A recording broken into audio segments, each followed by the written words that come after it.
Give it up, gonna be alright.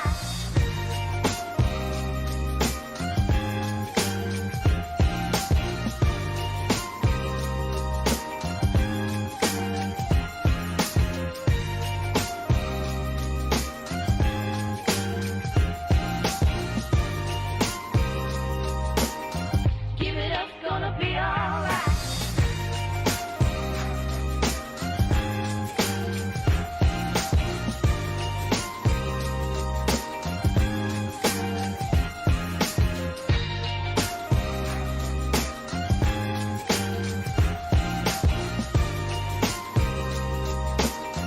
Give it up, gonna be alright. All night, alright. With you, why do you gotta? All night, alright. So slow. Give it up, gonna be alright. All night, alright. With you.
Good morning, everyone. Good morning, good morning. How's everybody doing this today? Good morning, good afternoon, good evening, depending on what time of the day it is where you are. I forgot to actually say that we're live on Twitter and on Discord, so everybody give me 1 second.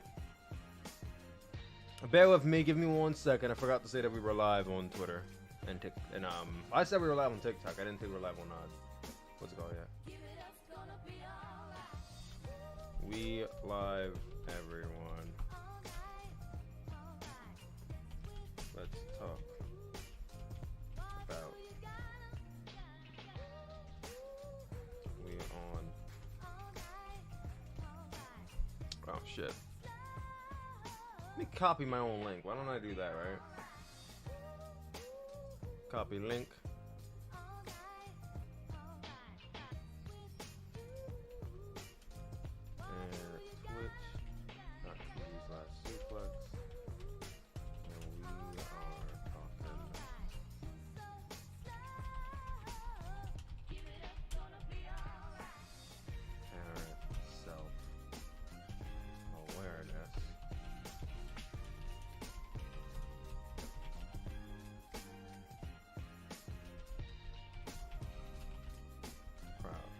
Come through.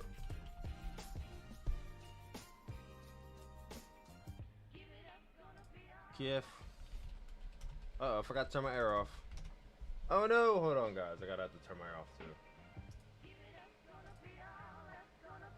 Alright, there we go. Tweets out. Alright, now I gotta go to Discord, share the link, and then we're Gucci. We're House of Gucci's. Anyone in the chat seen the movie House of Gucci? I saw it last week with my mother. It was actually a really good movie. Really good movie. I was shocked by it. See, we got some people in the chat already. Theft for the Righteous. What's going on, man? He says both. RB065. What's up? He says, I agree, both. David Griffin says, yes, for sure. Good morning. I'm doing good. On my way to work today. Hey, well, hats off to you on your day at work. Hope you have a very good day. And Jordan Adams says yes. Well, you're saying yes. Are you agreeing with Cody being working himself, or yes to Cody's working us? Or is it kind of like both? I've been seeing a lot of people saying both. Which normally I would not say go with both, because both is kind of like the wrong answer. We live. Come through. Alright, we shared it on Discord, we shared it on Twitter, we're all squared away, we're all good now. We're all good now. So now I can talk to chat. Just put Twitter up in the corner right here. Go look this up. Well, I guess you could put Twitter in this link. We're gonna put Twitter in this other box. You put Twitter right here. Put it right here. Streamlabs up here. Darling Boy opening up the stream with a $19.99 super chat. Holy shit, Darling Boy. Thank you so much for the super chat, man. He says another Friday, another week over. Listen, we got 4 more weeks. Yes, Darling Boy, bow down to the queens. Thank you for the $19.99 super chat. Yes, Darling Boy, we have 4 more weeks left in the year of 2021. Then we're moving on to a new year, 2022, which is going to be a great, oh my God, man. We'll have to look at what's in store for us in January, but give me 1 second. I have to turn my air off. I forgot to turn it off before the stream started, so now there's a bunch of background noise.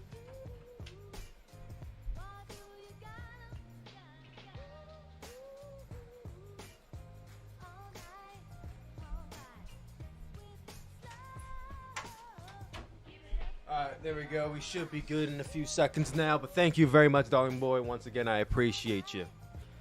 But y'all, we literally, like, I always say this, and I said this in the last stream, I'll say it again. People always tend to say that the best month for wrestling is April because WrestleMania, and you know, there's a bunch of events sounding WrestleMania weekend. Some people say, oh, it's going to be August because SummerSlam. You got some people who occasionally say, oh, it's May, Double or Nothing. I am a firm believer that the best month for professional wrestling, without a doubt, is the month of January. And I say this confidently because there's always so much great wrestling happening at the very beginning of the month, because every company puts their best foot forward for the month of January, because they know that a lot of people either are going to continue watching wrestling and they are going to try new different avenues for wrestling. So, you know, that's your best chance to get new audience. Some people might start watching wrestling in January, or some people are going to try new things. So, or some people might even stop watching wrestling. So, with that whole new year, new me mentality, there's a lot of an open market for wrestling, which is why a lot of companies tend to put their best foot forward in the month of January. And I wanted to just go over the cage match real quick, and we could take a little look-see of what we got coming up for just the first week of January is stacked, bro. Just the first week alone. Let me go to screen share real quick. Gonna be sharing that screen just a second. Taiwan media. Cody Rhodes sucks. He wants to be like John Cena so bad. I'll talk about Cody Rhodes in a second. Don't worry. Don't worry. I have plenty of time to talk about Cody Rhodes. I just want to show you guys this what's going on in the month of January. Here we are. Why is it always open like this? It's always... There we go. I don't know why it always opens like that. It always opens cornered. But it's good now. It's good. Let's bring you down. It's right here. There we go. All right. Well, actually, before I do that, I actually didn't look at the ratings for Rampage. I mean, Dynamite or Rampage. So I wonder what the Cody Rhodes versus Andrade match got. Let's see. What did y'all think about Cody versus Andrade? So this episode got 7.13. So Cody versus Andrade got 7.74, which that seems fair. The match itself was good. I thought it was a very a much better no disqualification, false count. I thought it was a better match than I thought it was going to be. The spot itself was crazy though. Let's see. I don't like John Cena at all. He's not one of my favorites. I like John Cena. I didn't like John Cena growing up, but I like John Cena now. Spectacle, 9 in ring, 6 in ring difficult. What the hell is in-ring technique and in-ring difficult? What's the difference between in-ring technique and in-ring difficulty? That doesn't make any sense. I need this guy to explain what in-ring technique and in-ring difficulty. What's the difference? What is the difference between in-ring technique that so I'm not missing possibly, but I don't see what the correlation there is. Storytelling, spectator engagement. I guess spectator engagement is just his way of saying enjoyment, maybe? I don't know. Hit them all. Chucky's back. All I'll say is he wouldn't try to be so hard of Babyface. Listen, we'll talk about Cody Rhodes in a sec. Actually, you know what? Since we're here, let me just read these comments first, and we'll talk about Cody in a second. Highly enjoyable clusterfuck with some nasty shots and a burning table. All right, let's read the highest rated first, and then we'll read the lowest rated.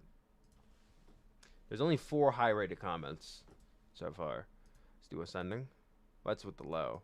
Let's start with the high. We'll start with the highs first. Let's start with the positives first. Cody is crazy. People booing him will be remembered as a moment of stupidity in a couple years. But this is life. Against this, Cody and Andrade delivered an amazing main event, ending with a memorable spot. Definitely within his right to enjoy the match. Really fun and chaotic, combined with a flaming table spot. This was crazy. I'll never understand the hate for Cody Rhodes. The dude will do anything to entertain a crowd. I have a few words for these people who keep saying, I don't understand why people can boo Cody. I really don't understand these people.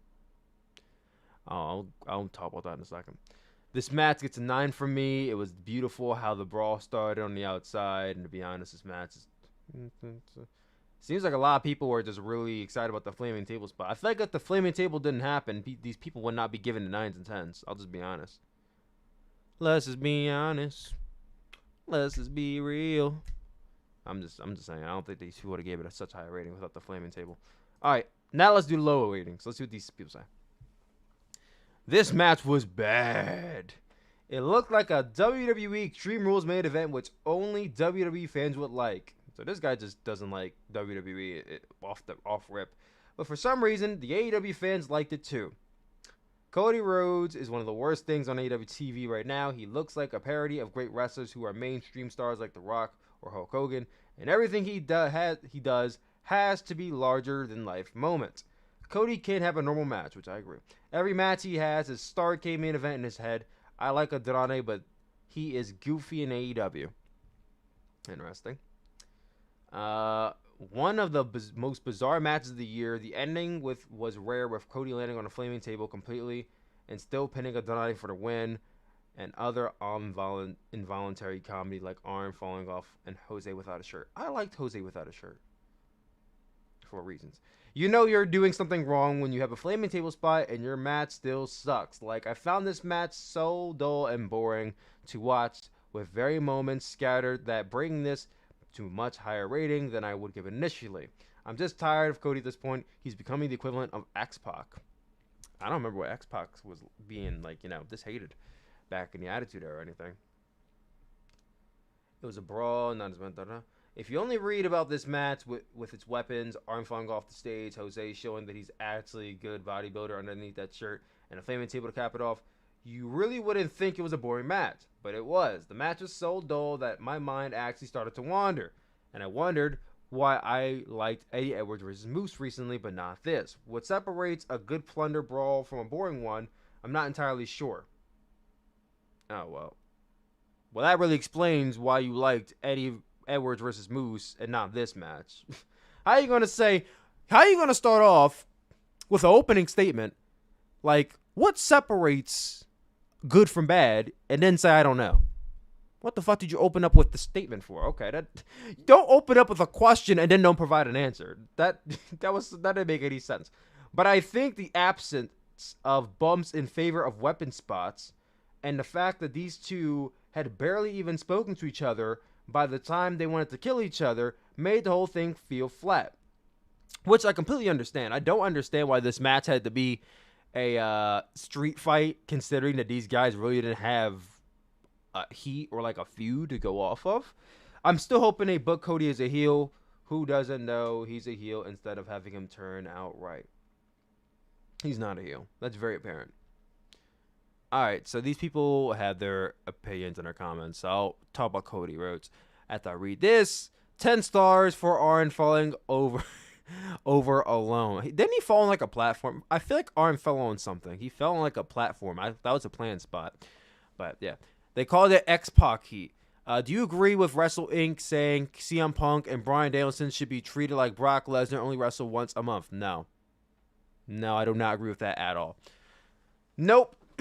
Nope. So, I get where they're coming from with the whole sentiment that, because they're older and they're bigger.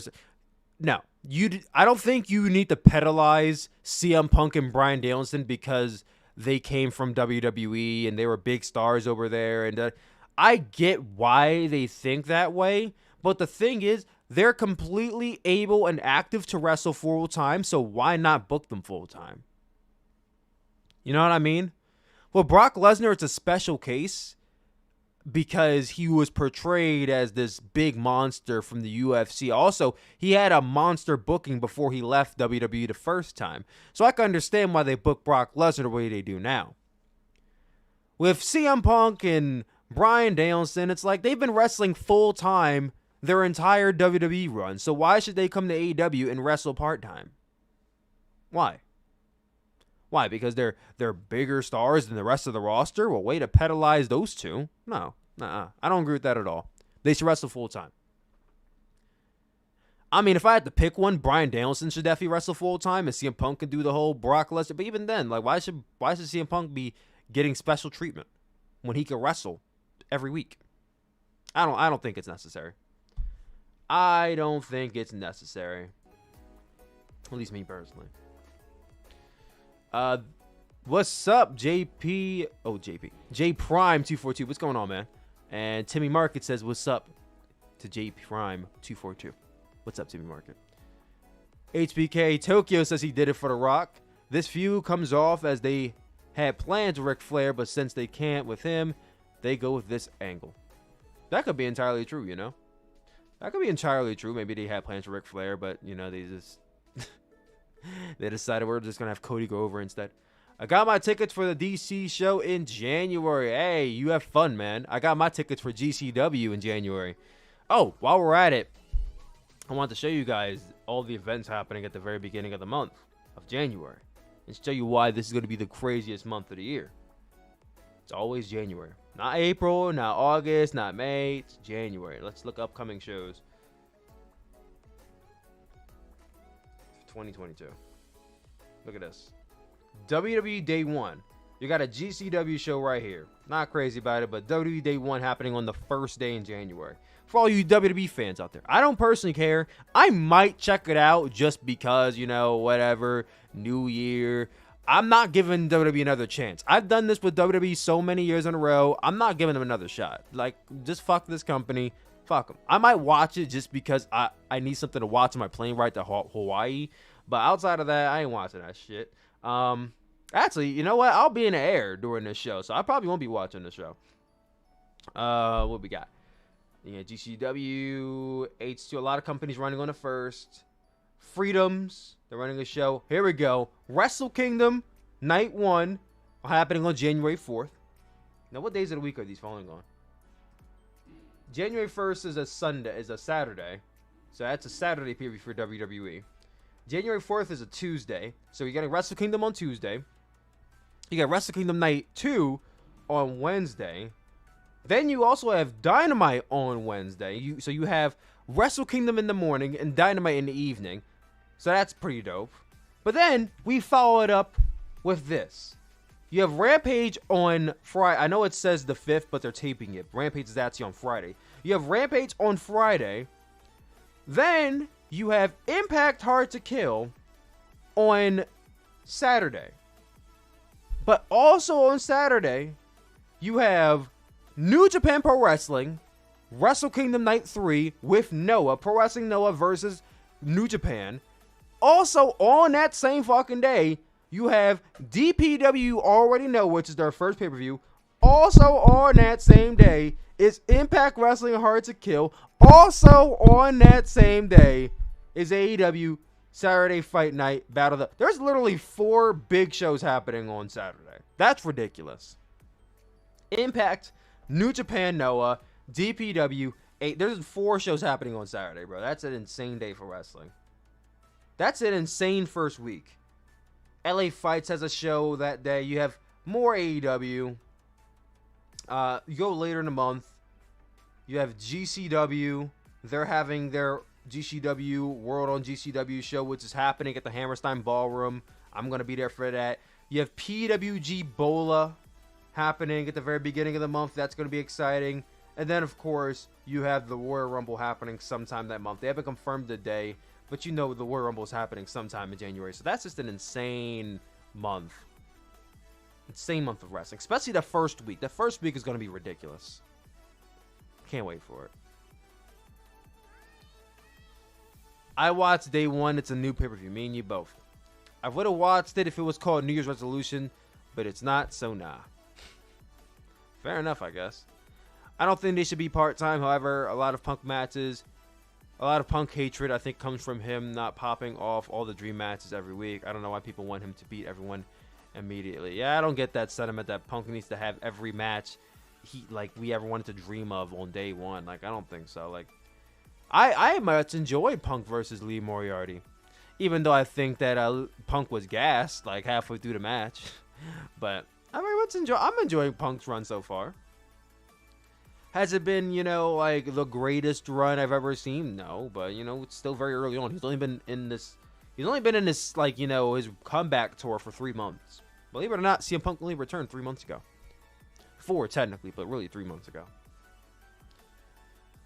But now that we got all that out of the way, I feel like we can now finally talk about Cody Rhodes. So, what you think about Impact selling their VHS of their shows? VHS? They're selling tapes? I mean, I don't know who the hell is going to buy a VHS in 2021, but good on them. Good on them, I guess. But I feel like now is the appropriate time to talk about Cody Rhodes. So, I titled the name of this video, "Do you think Cody Rhodes' work in the crowd or is he working himself? And a lot of you said that Cody Rhodes is working himself. Some said both, but the majority of you said that Cody Rhodes is working himself. And here's the thing. I would have said to you that Cody Rhodes is working himself if you would have asked me this question a week ago, 2 weeks ago, a month ago, 6 months ago, a year ago. Because if you guys have been watching me for any length of time, I've been booing Cody Rhodes for like a year and a half now. This Cody phenomenon of being booed is not new to me. I've been booing Cody Rhodes for a while. Like, I'm not somebody who just hopped on the bandwagon yesterday. I've been booing Cody Rhodes since, like, the TNT Open Challenge. I've been booing Cody Rhodes for a hot minute. This phenomenon of booing Cody Rhodes is very new to y'all. It's not new to me. So I can say for sure that if you would have told me this a year ago, Cody Rhodes is working himself. Last night proved to me, 2 nights ago, proved to me that Cody Rhodes is not only working himself, but now he's attempting to work the crowd. I don't think he's completely working the crowd because he showed his full hand to us. He's not working the crowd anymore. Now he's just working himself. So I guess now I got to change my answer to he's just working himself. And here's why I say that. Because during the Cody Rhodes versus Andrade match, Cody Rhodes went to a spot that I found very hilarious. So Cody Rhodes, he's bleeding because Cody Rhodes can't go a single match without bleeding, apparently. He's bleeding, goes underneath the ring, and he pulls out a kendo stick. He throws it to the side. Good morning, NJPW work. Good morning, good morning. Pulls out a kendo stick, throws it to the side. Cool. Then he pulls out a sledgehammer. Now, mind you, throughout the last month, he's been teasing hitting a pedigree onto his opponents. But he hasn't. He's instead done a Tiger Driver 1996, whatever the hell. He's been doing a different move instead of the pedigree, just teasing it. So we know that he's alluding to a heel turn. But this week, he full on, he's not alluding to anything. There's no illusion with the A, not an I. There's no illusion. There's no subtlety with this. He straight up pulls out a sledgehammer. Like, he basically just tells you, I'm trying to be Triple H. I'm trying to convey that I'm on the road to being Triple H. And I think that's fine enough. Like, I think I get it. The fans get it. We get it. Okay? Cool. Nice. I wasn't mad at that spot at all. I just thought, okay, well, now you've revealed your true hand to us already. But then he decides he's going to take it a step further. He throws the hammer to the side, and he pulls out a golden shovel. Now, first things first, that spot was goofy as hell. Because in no other street fight, hardcore match, Falls Count Anywhere, TLC, I don't care what the stipulate, in no other match I've ever seen a golden shovel pulled out of the ring. So that was goofy, because that's unrealistic. Who has a golden shovel just hiding underneath the ring in a wrestling match? Goofy. He hit Jose with the shit. He did hit Jose with the shovel. Fuck that guy. But then, on top of that, he has this golden shovel because obviously there's a golden shovel reference to Triple H, you know, burying talent. You know, Roman Reigns once said that John Cena has a golden shovel, or golden shuffle, as he said in his promo against John Cena in 2017. You know, basically he's gonna bury talent. That's his but it's like you're getting cute now. Like, it was not the pop he thought he was going to get. Like, I don't think the crowd popped that big for the shovel. You know what I mean? So here's what I'll say about it. Cody Rhodes, I think that spot was dumb, because now what that has proven to me and has proven to the rest of the crowd is that you are self-aware that the crowd does not like your heel your persona now. But you're going to keep on doing this babyface act just to piss people off. You're just pissing people off at this point. You're trolling. You're trolling the crowd at this point. Because you know very well in mind that the crowd wants you to turn heel. But rather than turn heel, you're going to keep alluding to it. You're going to keep teasing it. And then you're not actually going to do it. And I know you're not going to do it because you keep telling us that you're not going to do it. So, like, why at this point should I not believe you that you're not going to turn heel? You keep telling me to my face, I'm not going to turn heel. And then you allude to turning heel, but then every week you don't turn heel. So at this point, I should just believe what you say, that you're not going to turn heel and you're just going to keep trolling the crowd. So what is the point of this? What is the end goal here? What are you doing exactly? I don't get this sentiment that Cody Rhodes is going for. If this is a slow, but I see people saying that online. This is a slow burn heel. Well, bitch, when is it going to come? When is it going to happen? You know, I'm not trying to be like, oh, I'm not one of those guys that tries to rush shit, but please, when is this heel turn coming? Because every opponent that passes by, it seems like we're getting further and further away from what the end goal is supposed to be. That Malachi Black feud was the perfect feud to turn Cody heel on, and he did not turn heel in that feud. This Andrade feud, honestly and truly, I don't even know why they're feuding. They honestly just kind of poofed it because, oh, well, you tagged with Andrade, so by virtue, I hate you too. That's why they're feuding. You could have turned heel in this match. Didn't turn heel in this match. Could have turned heel earlier in the year against Pentagon. Didn't turn heel then.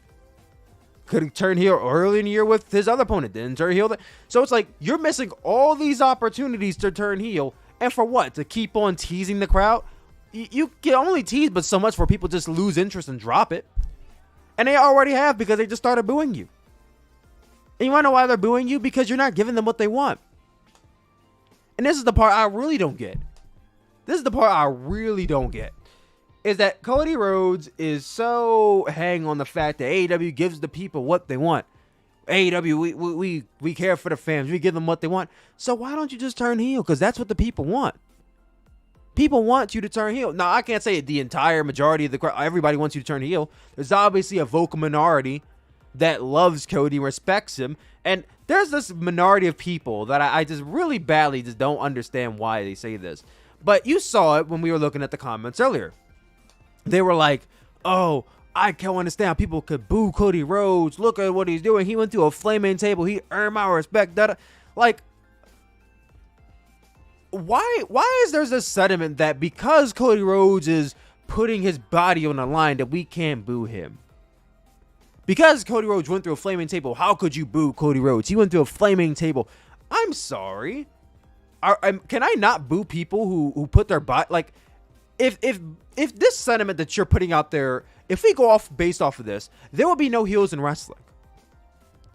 If we did not cheer anybody who took dangerous spots, then there will be no heels in wrestling. There would be no heels in wrestling. So please save me the whole, I don't understand how anybody could boo Cody Rhodes. Look at what he's doing. Or the whole, oh, well, Cody, he runs the company. All the things that he's done for the company. How could you boo? Nobody's booing Cody Runnels.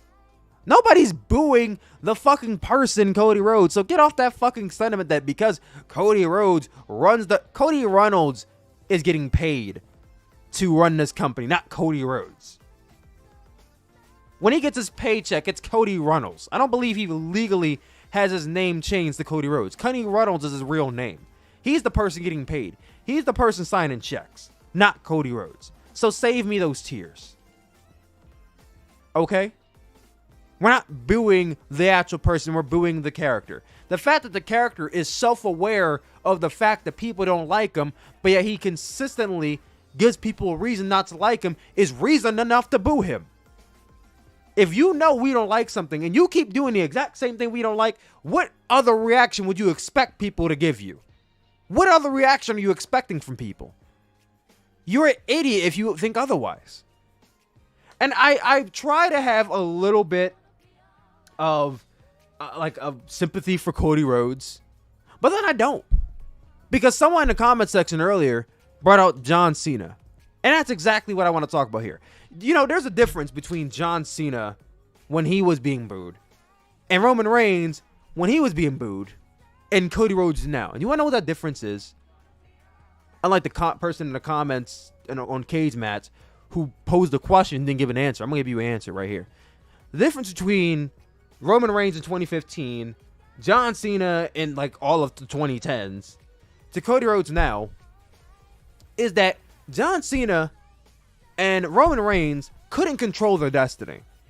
At the end of the day, there was writers scripting for them, and Vince, who controlled every aspect of their character.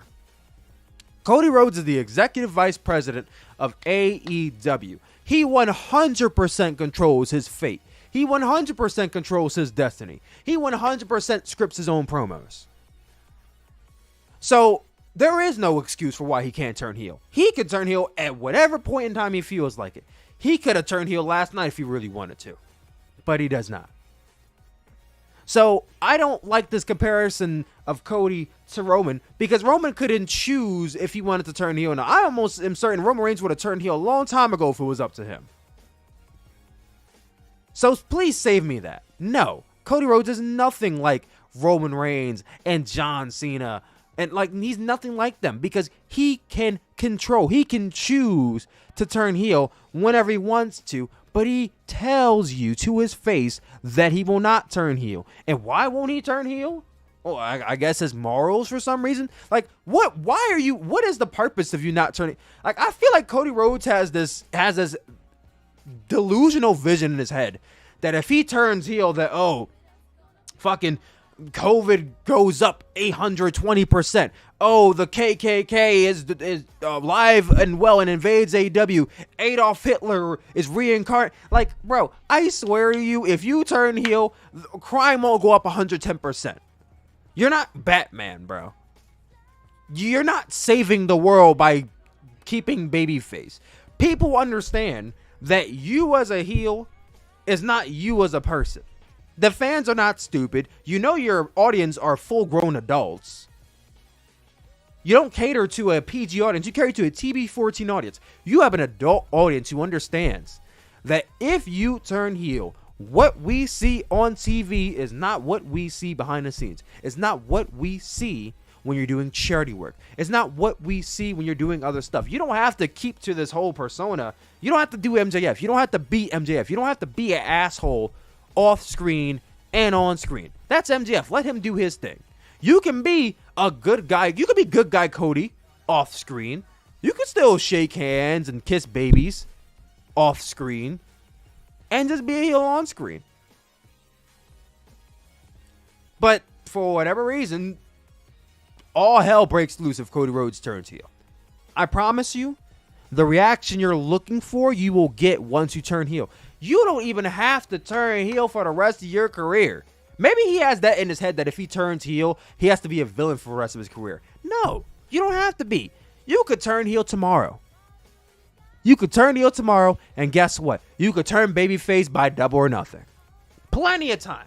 Plenty of time for the crowd to boo you and this and this and that. And then by Double or Nothing, you hop into a feud, and then you turn babyface again. And I bet you, by a Double or Nothing, people will be ready to cheer you again. You give them the right setup, you give them the right storyline, and people will be ready to cheer you again. All you have to do is give them what they want and just turn. We're not asking you for much. We're not asking you to go out and murder somebody to turn heel. You don't even got to go far above and beyond to turn heel. You could attack Arn Anderson. I mean, I have many ideas for how you could turn heel, but you could just attack Arn Anderson. You could just attack fucking Lee Johnson. I don't fucking know. You could just go out to the crowd and say, I'm officially heel, and leave, and boom, you're cheered now. I don't get it. I don't get it. So until Cody Rhodes turns heel, he's going to keep being booed. And he'll probably wonder why he's being booed. You could do all the flaming table spots and the pick me spots that you want. At the end of the day, if you don't give the people what they truly want, because at the end of the day, nobody asked for this flaming table spot. If you continue to give people what they are not asking for, they're going to give you the reaction that you don't ask for. And it's as simple as that. It's as simple as that. Say hi to TikTok, everybody. It's definitely going up on TikTok. I mean, that was a long-ass rant I went on, so I don't know how much of that I can use on TikTok with 3 minutes, but we'll make it work. I don't know. That was my Cody Rhodes rant for today. Oh, man. Let me see these comments. Cody wearing flame retardant gel is actually a heel move because it shows that he has a plan His plan was to put Andrade through a flaming table while protecting his. Nah. No, buddy. That was not a heel move. That was him protecting himself so that way he doesn't actually burn alive, bro. Nah. So a babyface move would have been Cody Rhodes going through a table without flame retardant on and dying. Nah, no, bro. That was not a heel move. That was him protecting himself. He had to use the flame retardant. Otherwise, he would have died. Like, no. No. Mick Foley probably did not use flame retardant, but it's Mick Foley. Everybody else who ever went through a flaming table most likely uses flame retardant. Especially consider the fact that most people who do table spots wear shirts. They wear some layer of protection so that way their skin doesn't burn. Cody Rhodes went through a flaming table with no article of clothing on his body.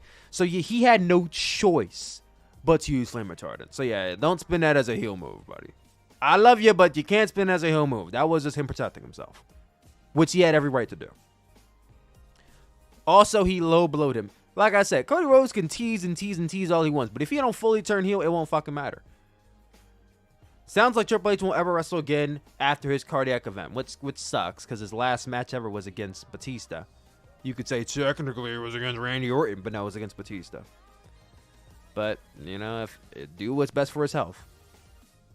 Thing is, he had a mixed reaction on Dynamite in his hometown, so now he's not going to think he doesn't have to turn. Well, guess what? Cody Rhodes is going to get booed next week and the following week and the week after. Yeah, he was in his hometown. Of course he ain't going to get booed fully. But the fact that Cody Rhodes got booed even half in his hometown should be indicator enough of what the fans want. Sounds, just read that. Cody should be his own person. He is his own person. Cody Rhodes is his own person. And his own person is very self-absorbed. And I can't even say deaf because he obviously hears the boos. The shovel was clear enough that he hears the boos. So obviously at this point he's just being the egotist. Not the person. The fucking character is being an egotist. And just refuses to endorse what the fans want him to do. And the person, I guess the person is just trolling the fans at this point. I don't know. But obviously he's making a dumb decision by doing that. Because you're just going to get booed. If you're looking for a reaction to get cheered, trolling the fans ain't the way to do it. The moment he low-blowed Andrade, if he's trying to be babyface, he's got no one but himself to blame for why the fans... It's like you keep cock-teasing the fans, but then you don't act... Like, you can't keep edging the fans, bro. You can't keep, like, teasing them, touching all over them, and possibly just like... But then when they're about to bust, you don't do shit. Like, you just let it go. You can't keep edging the fans. Because you ever got blue balled before? It fucking sucks when you get blue balled. He's blue balling the fans every week by doing this shit. Nobody likes to be blue balled, Cody. Stop doing that. Cody turning heel equals ratings. Who knows? Maybe the fans will start turning in once he turns heel. Who knows? I mean, probably not. I don't think him turning heel is going to make the ratings skyrocket. But who knows? AEW's in its infancy stage. Maybe a heel Cody Rhodes is what AEW needs to get better in terms of ratings. All the slow burns in the new is what's hurting the... Well, that's not 100% true. But the slow burn heel to like... How much slower are you going to get? You're at molasses at this point. That's how slow you are with this heel turn, bro. And this is why ratings are dropping. Everything is predictable. Nothing AEW is new. Are you losing interest in AEW? No. I'm not. I think the company is phoning it in till the move. Yeah, oh yeah, I can tell you for sure they're definitely dragging their feet until the TBS move. Well, here's the thing. Every wrestling company drags their feet in December. I'm just going to keep it a stack with you. Honestly, I feel like a lot of you should have known this by now. Most wrestling companies, this is their break period because they know they don't have to go full hard in until January. And they already did their go-homes in November. WWE isn't running a pay-per-view this month. AEW is doing their what's it called? They're doing what's it called? Winter is coming. But once winter comes, they blew their load, they're done. They don't need to do shit until January 4th, January 5th. So yeah, they're phoning it in a little bit. But every company is. I'm not making an excuse for AEW, but I'm just saying every company phones it in December. So it's not just AEW exclusively. Every company does it. We aren't booing him out of disrespect. We boo him because we want him to turn heel. Yeah, obviously. There's more to just putting a flaming table. Exactly. Edge went head first into a flaming table, and people boo him out the next night. Yeah, that was a heel. We boo him because we see him as a heel. Well, yeah, somebody who trolls the fans, obviously a heel in my eyes. Because he makes a show about him, he doesn't deserve it. Yeah. You know, if he turned heel and he made the show about himself, we would have even a deeper incentive to turn to boo Cody Rhodes. But the fact that he makes a show about himself and he's a babyface, like, yeah, I'm gonna boo you because you tried to make everything about you. You have so many. Cody's a pick me. I'm sorry, Cody is a pick me guy. He's one of the biggest pick me guys I've seen in wrestling, like in the last few years. He really is. If he laid back and just organically let people cheer him, he wouldn't even have to turn heel. Like, if you just lay back, maybe did a few matches on the opener, did a few matches on a card, and put people over, I don't think people will boo him as much. I wouldn't say he wouldn't get no boos at all, but he wouldn't be booed as much. AEW has a lot of roster, and he takes a spot. Yeah, not all this stuff I've said before. Attacking Arn would be perfect because the crowd loves Arn. If he would have attacked Arn on this show, guaranteed that would have been heel turn right there. He could have done. Cody wouldn't be cheered as a heel. He would get a pop if he turned heel. Trust me. AEW has a primarily smarky fan base. He would have gotten a pop if he turned heel. Trust me. He would have got booed thereon, but he would have gotten a pop for turning heel. Trust me. It's like Roman Reigns. I guarantee if Roman Reigns would have turned heel in front of a full crowd, he would have got cheered. Who is he feuding with as a heel? Who would be the guy he's putting over? As a heel, who would Cody Rhodes has so many people he could feud with as a heel. Firstly, as a TNT champion, he could feud with Sammy Guevara and win back the TNT championship. Boom, there you go. Feud with Sammy, win back the TNT championship by cheating. There you go. That's one way to turn heel. Cody Rhodes is overrated. I don't really think anybody overrates Cody Rhodes, honestly. Some portion of the audience does, but overtly, no one overrates Cody Rhodes. I mean, people do, but not enough to say he is overrated. I know it wasn't meant to be a heel move, but I'm just saying, I just going to imagine it that way. But I get it. The flaming table spot was horrible. I don't think it was a bad spot. I just think it was unnecessary. He's a heel for disrespecting West Side guy. I'm close to losing all patience if Cody doesn't turn heel. I don't know how you haven't already. Cody Rhodes versus Heyman Page equals rating. No. Cody Rhodes. Well, you know what? If Cody Rhodes turns heel, here's what I would like to see if Cody Rhodes were to turn heel. I would like to see Cody Rhodes turn heel by basically flexing that he's an executive vice president and overturning Tony Khan's decisions.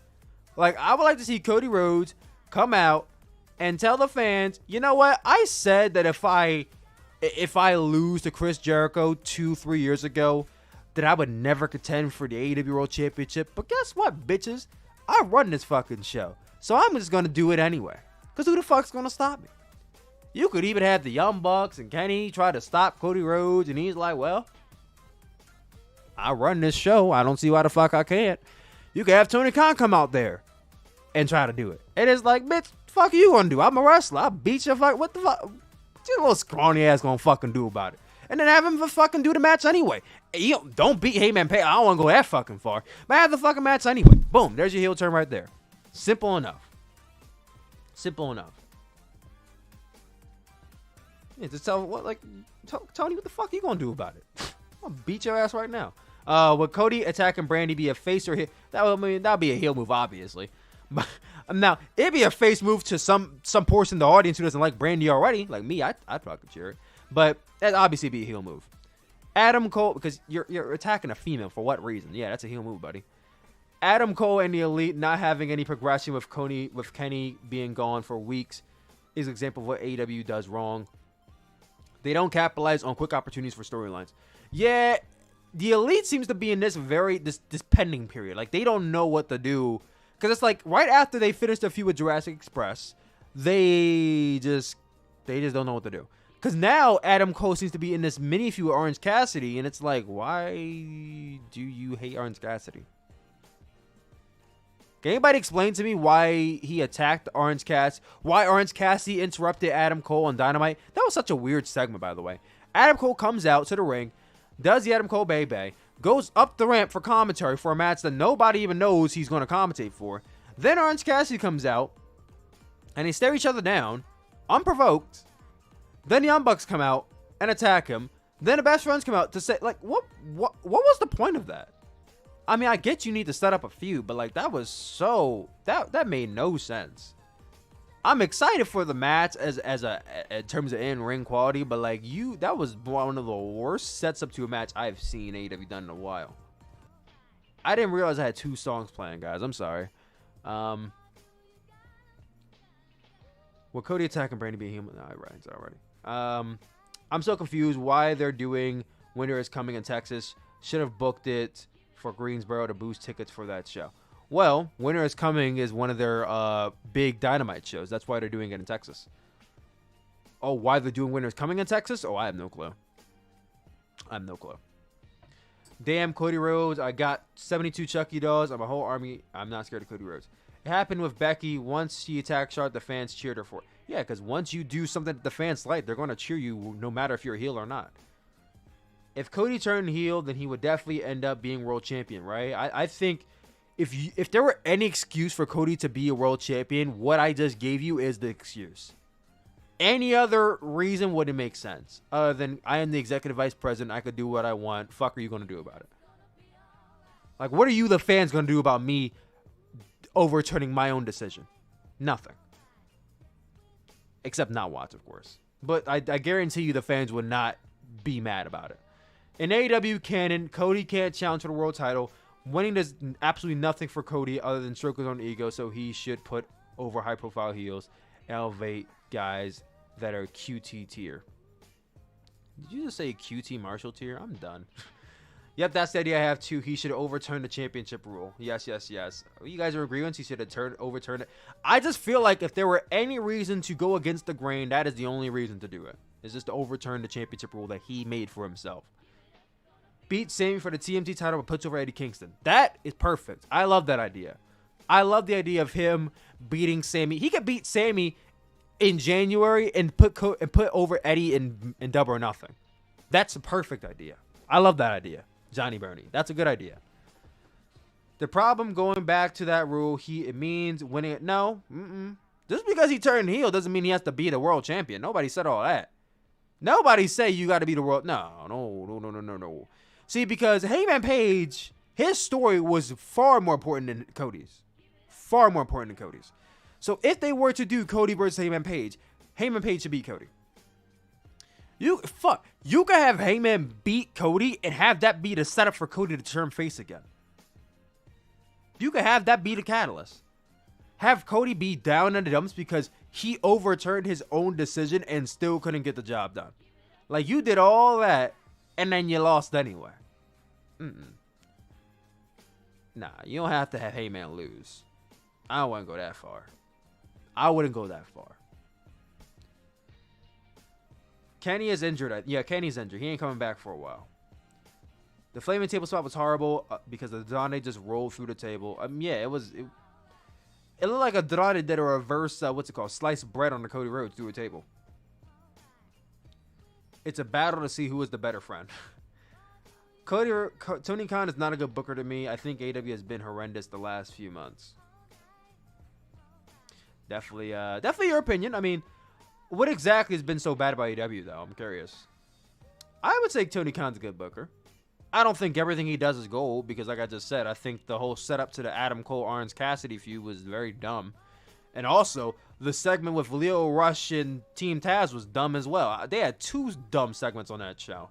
So yeah, not everything Tony Khan does is gold. I wouldn't go that far, but I would say overall he's good, in my opinion at least. In my opinion, I think overall he's a good booker. They set the feud up last week. OC interrupting Adam Cole. The match. Okay, well I guess that makes more sense, but still, the setup this week was stupid.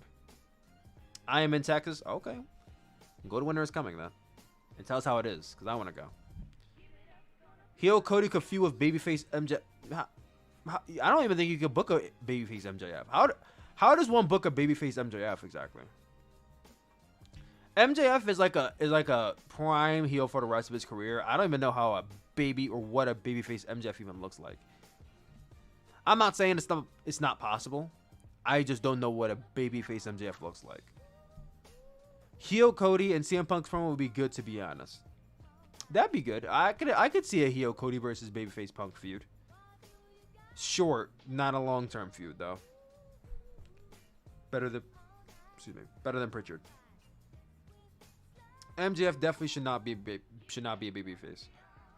Just want to see Warlow break. Okay, well Warlow could break out with Warlow turning face, not MJF turning face. This Warlow babyface turn is slow as well. Like, I'm not saying Warlow needs to turn next week, but we've been teasing Warlow turning babyface since like I think September of last year. Y'all remember that segment when MJF was feuding with John Moxley, where basically he told Warlow he owns like his family or whatnot, or he's in debt to MJF. Like, that segment was almost a year and a half ago, and we have still not even gotten a clear motive to Warlow turning face. So that is the slowest of slow burns.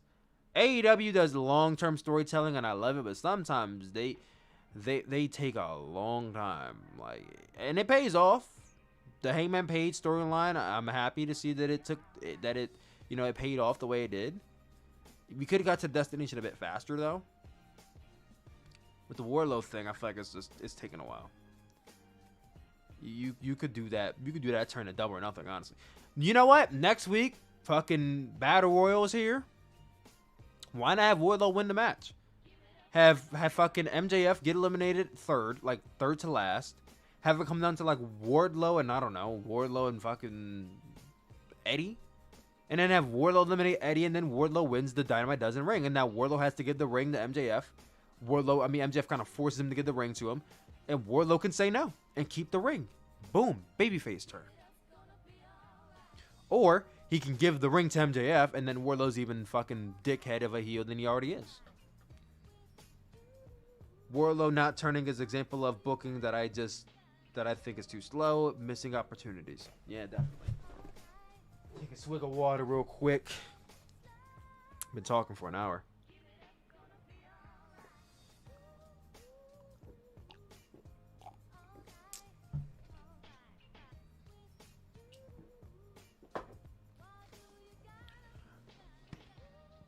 Excuse me. Honestly, WWE loves to overuse the coexisting tag partner story. For AEW, it's the one guy beating everyone in the faction to get to... I have noticed that trend a lot. I am noticing that trend. It's becoming one of those AEW cliches. Because AEW doesn't have too many cliches yet. They're a new company. But that, I think, is becoming an AEW cliche. Because WWE has like a million cliches. The whole, the word conniving. When somebody's being introduced, they're like, you're going to face this man. That's a WWE cliche. Looking at your promos like this, that's a WWE cliche. The overuse of coexisting tag partners, that's a cliche. I could go on and on about the WWE cliches. AEW, they don't have too many, but that definitely is one of them. You notice that a lot. Heyman Page had to go through the Elite. Fucking now, who's going through? Brian Danielson is going through the Dark Order. People have gone through the Elite to get to, yeah, I definitely see that. Honestly, I've been watching Rampage because of how slow booking is. Rampage has just been... I want to talk about Rampage too. Actually, I'll do a separate video on Rampage. Didn't MJF say that Warlow belongs to him since he signs his checks? Yes. The exact promo I was talking to you about earlier is where he said that. What do you think of Warlow and Batista comparisons? I never thought about it myself, but now that you said it, I can kind of see it low-key. I don't think Warlow is a Batista in any sort. I feel like Warlow in the ring is a little bit more versatile than Batista. I would not go as far as to say that he's better than Batista, but I feel like he's a little bit more versatile in the ring than Batista is, or was. Love that ring idea. Yeah. that style of booking where they beat the whole faction just buries the entire faction. I don't think it buries the entire faction, but it definitely is becoming a cliche. Is Punk wrestling Wardlow? I think they might do Punk versus Wardlow at either Winter is Coming or the January 5th show. I think Winter is Coming is probably a good destination to do Punk and Wardlow. Winter is Coming is in like 2 weeks, right? You want to know what else is in 2 weeks? Spider-Man No Way Home. Who got tickets to Spider-Man No Way Home? I want everybody in the chat to give a thumbs up if you got tickets to the show on Thursday night. It's Dean, says yo on Twitch. What's going on, Dean? What's up? What's up? And y'all, we've been talking about Cody Rhodes for like the last hour now. In just about a few minutes, we'll be continuing my list. I'm working on a top 50 matches of 2021. I've watched a few so far. I need to finish up the list. So we're watching matches from this year to rank. I'm going to be moving on to some matches that happened in February and March now. I need to rewatch Kota Ibushi and Jay White. I haven't watched that yet. Actually, let me make a separate list for matches to watch.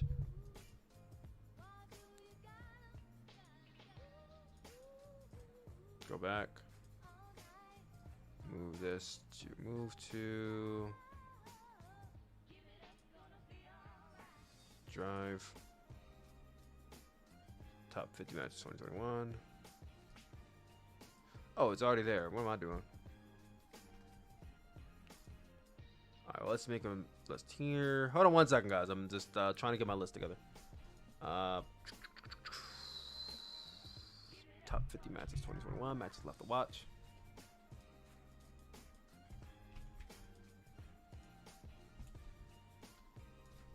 Matches left to watch.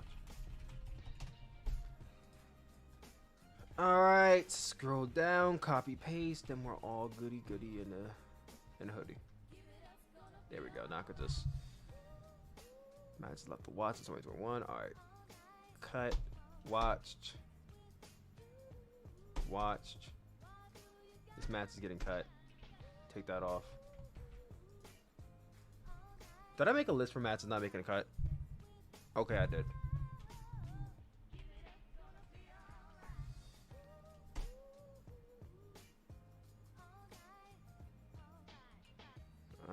Shingo. Okay, so I just got Shingo that left. Okay, cool. Alright. I do feel like AEW is too hesitant to have blockbuster matches like NJPW has more often. Well, the difference between AEW and New Japan is that AEW runs weekly television,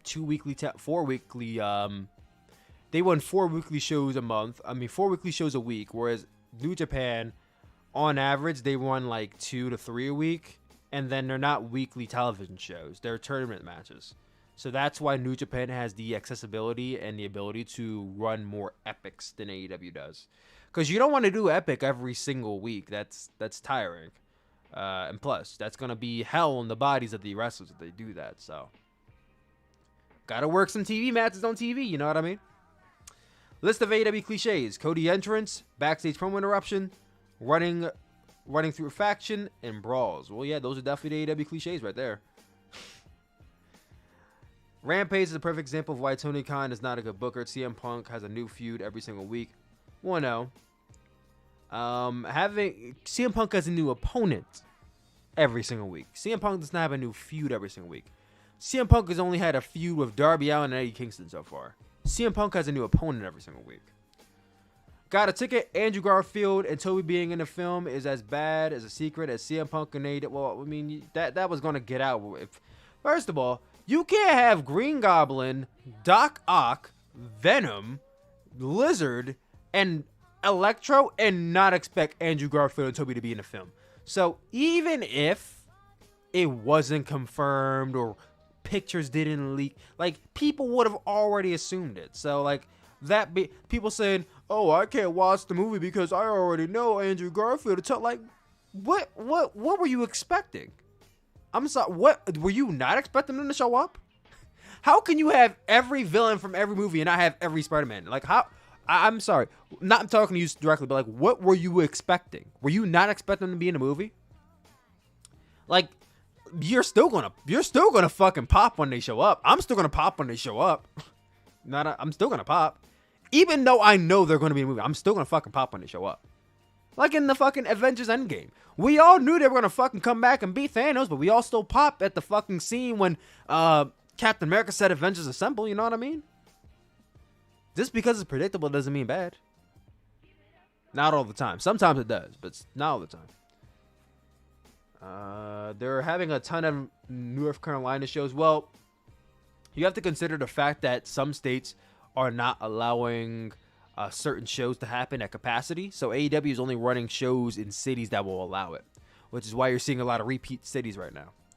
You're seeing some new cities, but a lot of repeat cities. Like Florida. I'm curious what the end game is with Tony Nese. I hope they didn't sign him for the sake of it. I feel like they signed him for the sake of it, honestly. Tony Nese is a great talent, but I'm not too sure what the end game for Tony Nese is either. I don't think he's beating Sammy Guevara today. I don't think that's happening. There's a few guys who I question why they signed them. Like, what are your plans for these guys exactly? But, you know, we'll see in due time. I trust Tony Khan. I was at the last AEW show and people were split on Cody. Oh, you were at the one in Georgia? But after the match, people loved him. Honestly, I was split after the match because he's a cornball, but the flaming table spot was shit. So, yeah. And so, yeah, I'm not going to boo Cody Rhodes going through a fucking table, bro. A flaming table, bro. I'm not going to boo that spot. I'm going to boo Cody, but I'm not going to boo that spot. I gotta fuck. NJPW basically ran through all of their matches since 2019. Yeah, well, there's no New Japan matches. There are no new matches in New Japan. They've done all their new matches already. All the matches in New Japan are repeats, which is why I'm not excited for any matches they do anymore. I think AEW do have too many feuds that end with one match. I would like to see AEW next year try. I'm not saying they got to do rematches every single week like WWE does it, because that's just falling into a WWE mindset. But I would like to see them do feuds that have 2, maybe even 3 matches. Because I think too soon they do 1-match feuds, then that's it. They move on to the next guy. And I think part of it is just because they have so many men on the roster that there's no reason to do rematches. And I get that. But, you know, when you think about the fact that every champion in AEW has been one-time champion because they never got rematches, I think that's kind of crazy. Like, think about FTR. They are probably, I think, the only champions in AEW history who have gotten a rematch. Kenny did not get a rematch. Jon Moxley did not get a rematch. Chris Jericho did not get a rematch. None of the TNT champions outside of Cody Rhodes got a rematch. None of the tag team champions outside of FTR got a rematch. None of the women's champions, aside from Nyla. Like, Nyla, FTR, and Cody have been the only champions who have gotten rematches. No other champion in AEW has gotten a championship rematch. Nobody. Which I feel like that's a little ridiculous. Moxley got a rematch. No, did he? Are you sure? I don't remember Moxley get. No, you're right. He did get a rematch. He did. Okay, so I take that back. But my point being is that there are not too many rematches in AEW. I think they should possibly look into doing more. Now, listen. Here's the thing. With AEW having 4 pay-per-views a year, don't do rematches every pay-per-view. That's a bad idea. But, you know, you do... I don't know, you could do fucking Bryan Danielson versus Hangman Page at Winter is Coming, right? And you could have Hangman Page... I don't know. I still don't know how they're going to pull that match off. Because I honestly feel like you could have done Hangman Page versus Bryan Danielson at Revolution. But because they're doing it so early, they kind of have no choice but to do it now. So I don't know. It's like I don't think I would have Bryan beat Hangman Page. That I feel like that would kind of just ruin the whole story with Hangman, having him. I don't know. But then if he beats Bryan decisively, then there really is no reason for Bryan to get That's what I don't think should happen. You can do rematches, but don't do rematches with people who already lost. Like if Hangman Page beats Bryan Danielson straight up clean 2 weeks from now, he should not be getting a rematch because he lost straight up. If Bryan Danielson beats Hangman Page, yeah, give Hangman a rematch at Revolution or on January 5th. But if Hangman beats Bryan, then I guess it's on to the next opponent. On to the next one. Unless you do some BS finish, but I don't really see AEW doing a BS finish. Somebody, a Solid Monster floated a time limit draw, but it's a 60-minute time limit match. You're not going to do a 60-minute time limit I'm sorry, I got to disagree with Solid Monster on that one. I'm not doing a 60-minute time limit match on a 2-hour show, bro. That's a waste of time. That is a complete waste of a show. Let me not say it's a waste of a show, but that would be completely counterproductive to the rest of the roster to run a show and do a one hour time. I don't even know if Heyman Page can even do a 1 hour time limit match. Bryan Danielson, absolutely. Heyman Page, I don't think so. 30 minutes, yes. 60 minutes,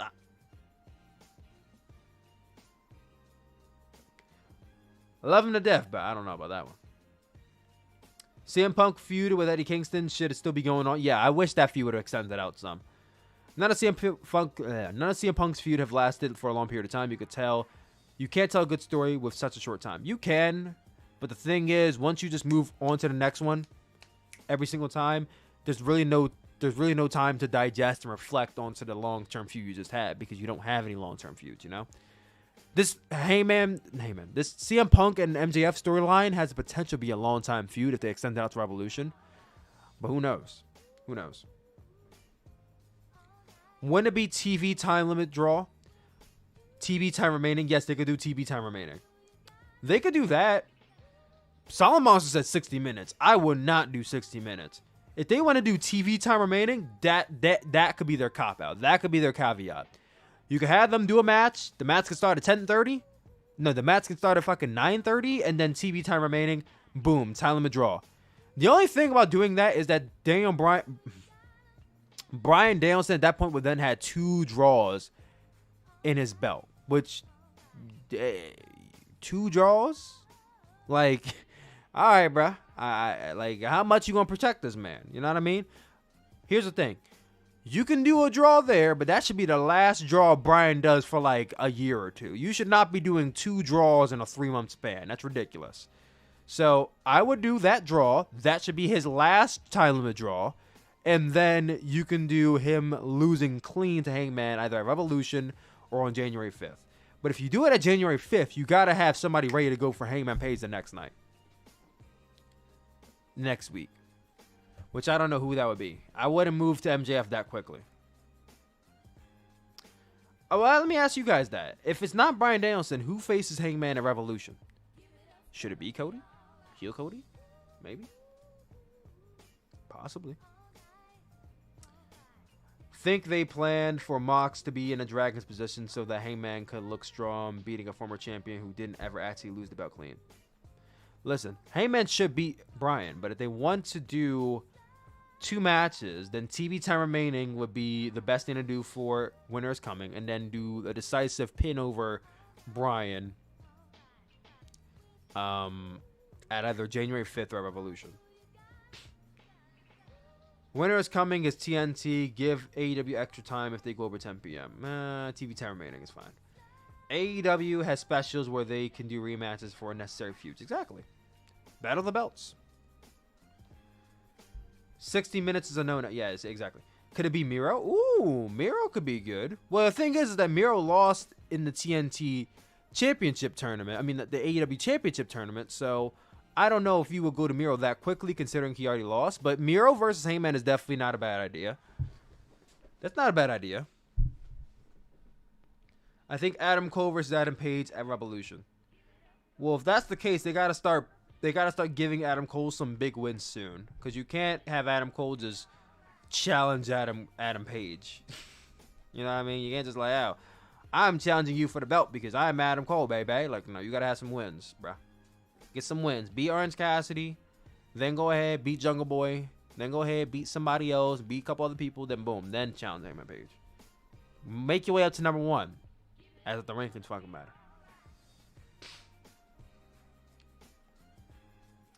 Just have Heyman beat him clean. You could have Punk challenge if you want, or like 90% of people.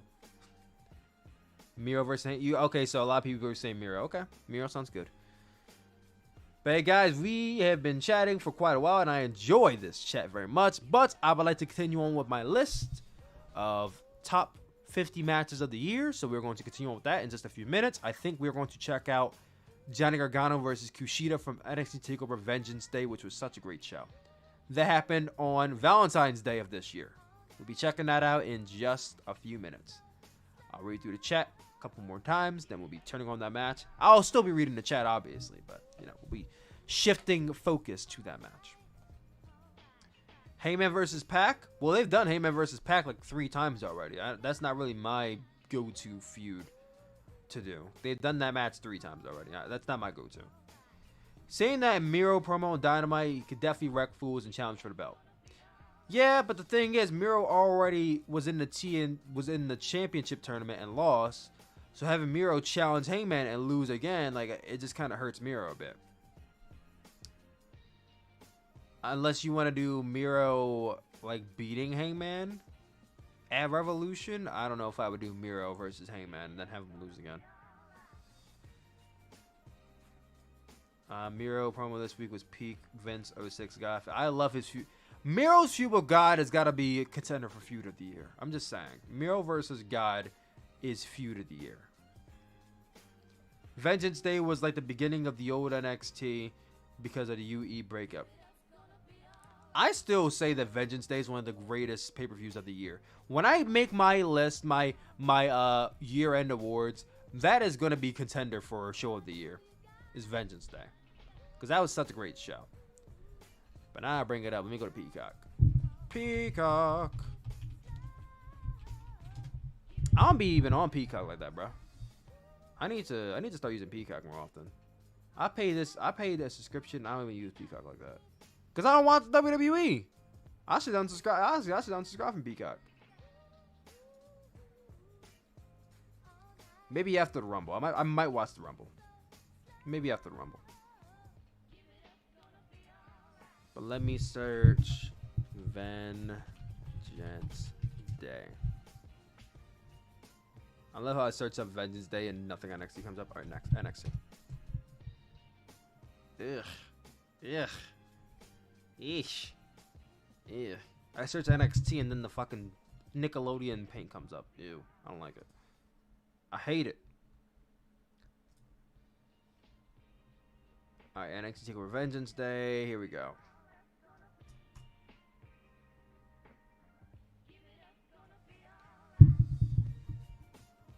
I don't even pay for it. I got it for free with my internet. Okay, that's the sound I like to hear. That's what I like to hear. Shit, I want that package deal. Let me get Peacock for free. I'm paying $5.99 a week. I'll just search it through this website because I don't feel like watching commercials.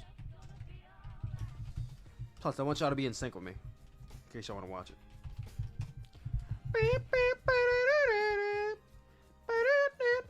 You know, I'm just saying when Johnny Wrestling shows up in AEW, if his theme song is not this Rebel, then he should not sign with AEW. If he can't carry over Rebel Heart, don't sign with AEW. I'm just saying. I don't make the rules. I don't make the rules, bro. I really don't. But I'm just saying. All right, here we go. Johnny Gargano versus Kushida. I'm about to link it to you guys in the chat real quick. For anybody who wants to watch the match with your boy, you guys can come on over here to the YouTube chat and click on that link. We'll be watching it in just 1 minute. Of course, I can't show it on stream for copyright reasons, but you guys can watch along with your boy. And my list goes as follows. I have about 50 matches on here, more than 50 really. My criteria is, in order to make the list, you must rank over 8 out of 10. Like, if I give the match 7.5 out of 10, it doesn't make the list. It has to be 8 out of 10, which in Meltzer star ratings is at least, what? I believe that's at least 3. It has to be at least 3 stars to rank on the list. Right? Yeah, because 4 stars would be 8. No, right?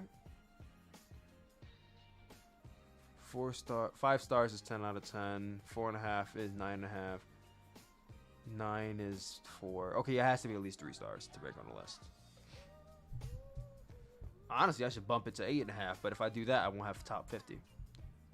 Maybe I'll shorten the list to like top 40 or something. Top 33. I don't know. I might shorten it this year. I went to the gym wearing my Bullet Club hoodie and saw someone wearing Brody Lee t-shirt pretty well. Oh, that's awesome. Imagine Gargano versus Omega. I almost busted a nut thinking about that. Gargano versus Omega has been a dream match of mine for so long. The thought of me getting that match, I almost had to clean my jeans on stream, bro, and that would not have been good content for you guys. So don't say that match ever again. I think 8 to 9 is the cutoff. Well, see, if I do a 9 cutoff, then this would not be a top 50 list. It'd be like a top 20 list. I might do top 20, but the thing is, I have so many matches listed that it's kind of hard to do a top 20. Top 50 is almost easier. Sounds like Kyle is passing over on a new deal. We're about to see Super Red Dragon Elite Undisputed Click Era Squad. Yes, I love the Red Dragon Elite Undisputed Era Click Era Squad. I love it. I love it.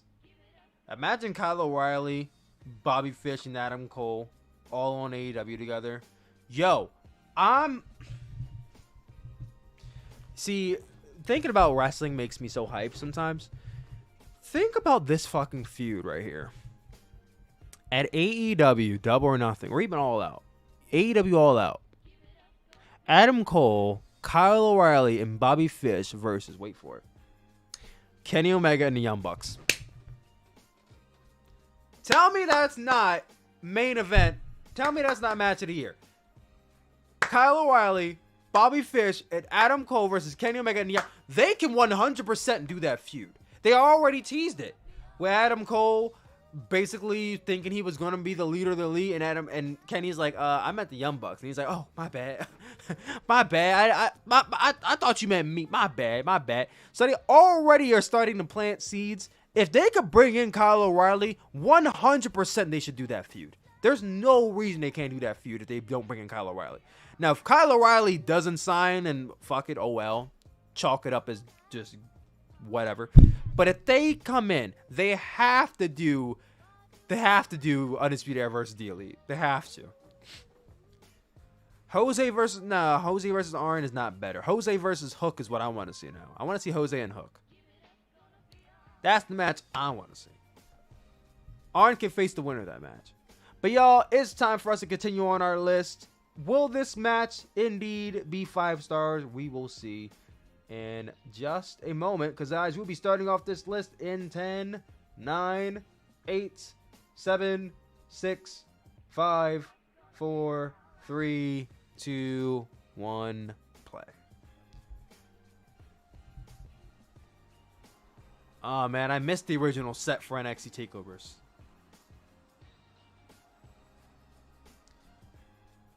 I had a vision all that would take place in Pittsburgh. Well, can you have a vision that Double or Nothing takes place in Philadelphia? Kushida. What is Kushida up to these days, guys? Yo, all my NXT sexuals out there, what is Kushida up to these days?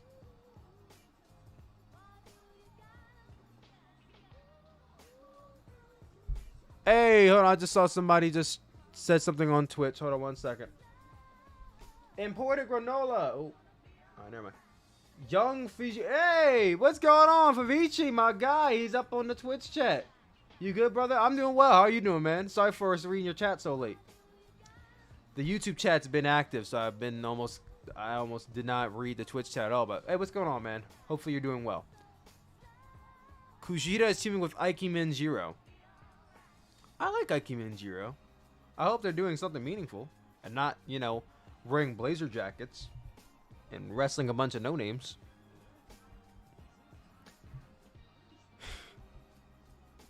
At least that's what I heard. I don't know if that's actually what they're doing or not. He's teaming with other Japanese wrestlers. Oh, wait. Hold on. I remember this segment. Didn't Dexter Lumis, straight up abduct Austin Theory? This is it. I think this is... Yeah! Yes! This is this... I remember this spot. This is when my man Austin got abducted. Oh, man. That will never not be moment of the year. And then everybody's like, wait, where's Austin Theory? Where's Austin?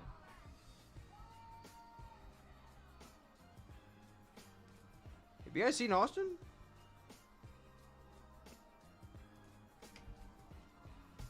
The quality of this one is actually kind of bad. Let me see if I can find another one.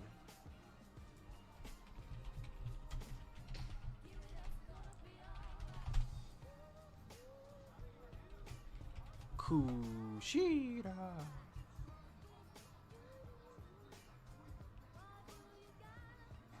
Oh, there we go. This one has better resolution.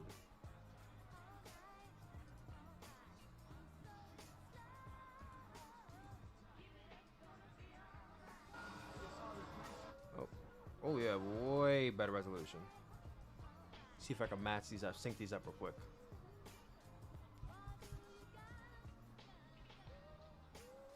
If I can sync these up, we're good.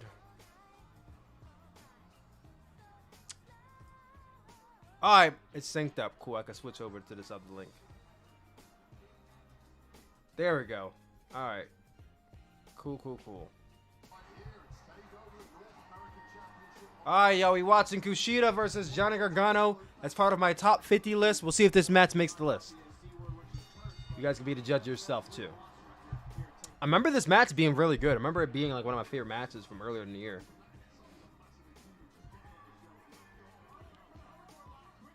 Hoverboard. Oh, nope. There we go.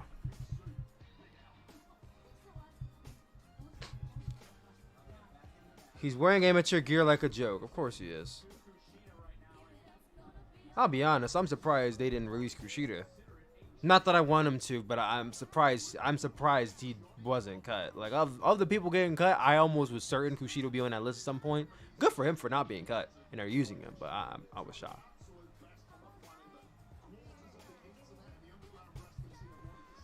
NXT was wild. I wasn't watching what the fuck. Yeah, NXT was great back then, man. I mean, this is probably the last good NXT show. The last great NXT show was TakeOver Vengeance Day.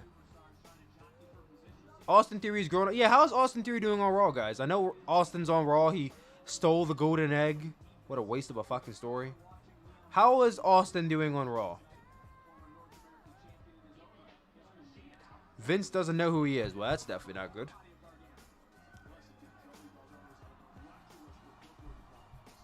First Dexter, now Vince. Why Theory being kidnapped all the time? Well, did Vince kidnap Theory or did Theory kidnap the egg?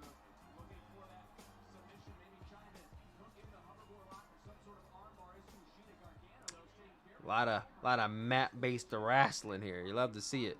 Got slapped by Vince. Oh, damn. Vince slapped him? Ooh. I mean, I guess that's an endorsement, though. You get slapped by Vince on TV.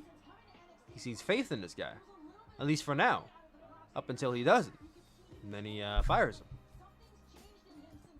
Because that's what he does. Senile old man. Doesn't know what he wants. Of course he does. He has a touch. I'm out of touch. I'm out of touch.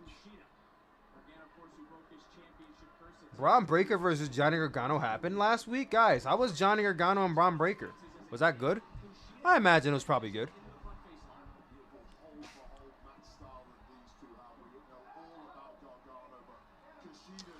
How was Johnny and Braun in the ladder match? And who won? Because I didn't watch NXT. You guys know I don't watch NXT. Also, notes. Quick notes. I will be live this Sunday for NXT. NXT War Games. I will be live for it. Actually, let me go ahead and just make that right now. That way you guys can be excited. Click on the link and like the video and all that jazz.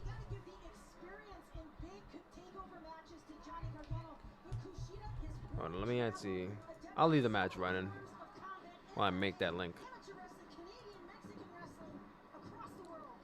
Don't want to end the stream. I just want to make a new one while I'm doing this. No idea. I'm guessing Johnny lost. He probably did lose. No, you know what? If that was to start off War Games, he probably won. Because the heels normally start off War Games. The heels usually have the advantage. Johnny's a heel, so.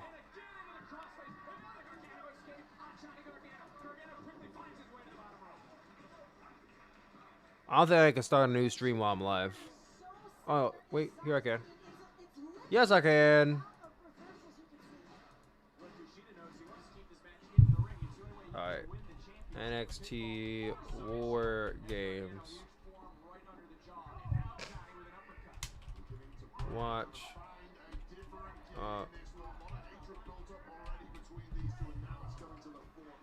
Watch along. I'll do it later. I'm gonna do it right this second. Woo, kick to the head. I think Johnny is face now. Is Johnny a face now? Johnny's been a heel fight the last year.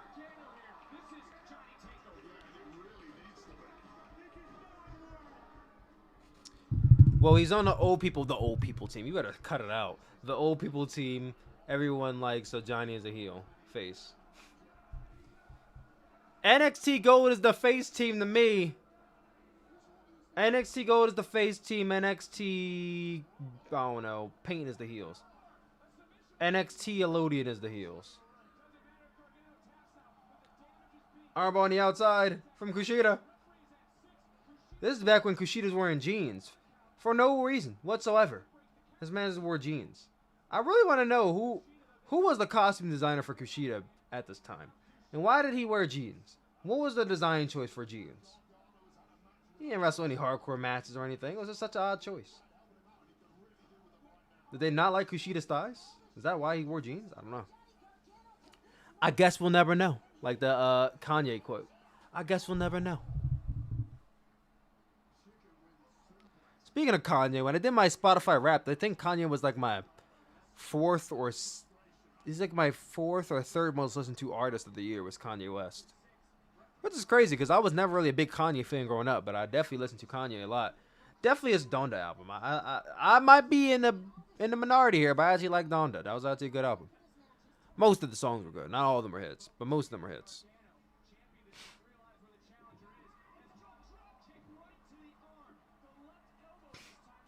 The last thing wrestling fans see when they die is the NXT 2.0 logo. That's the horrible way to die, bro.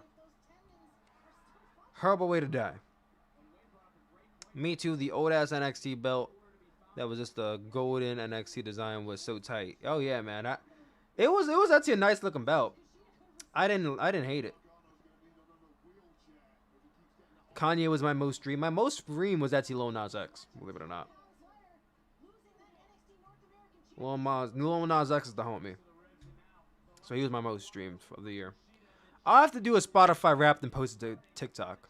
It may not do like big numbers, but I'll post it anyway, just so that way. You know what I mean? Like, just to post some miscellaneous shit every once in a while. People can learn more about me. All that kind of shit. The GOAT, yes. Lil Nas the GOAT X. Let me stop.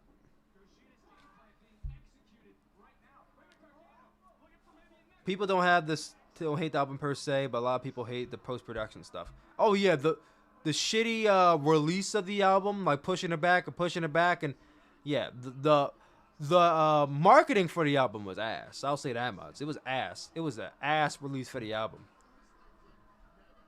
But the album itself was good. Alright, chat. I gotta ask the golden question. I'll even ask it in poll form. That way none of you have to, you could anonymously do it. Because I know some of you might be embarrassed to answer this question. But I'm gonna ask it anyway. Because I feel like it's a very important question that needs to be asked.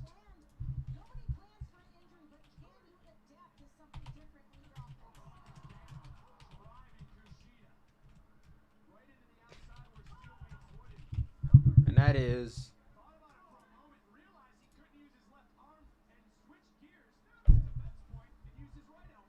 CLB or Donda. No context. Just CLB or Donda. Just answer the question. CLB or Donda.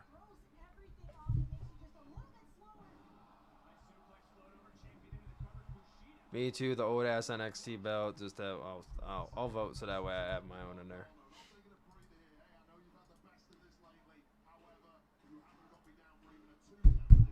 Kushida, Kushida, Kushida.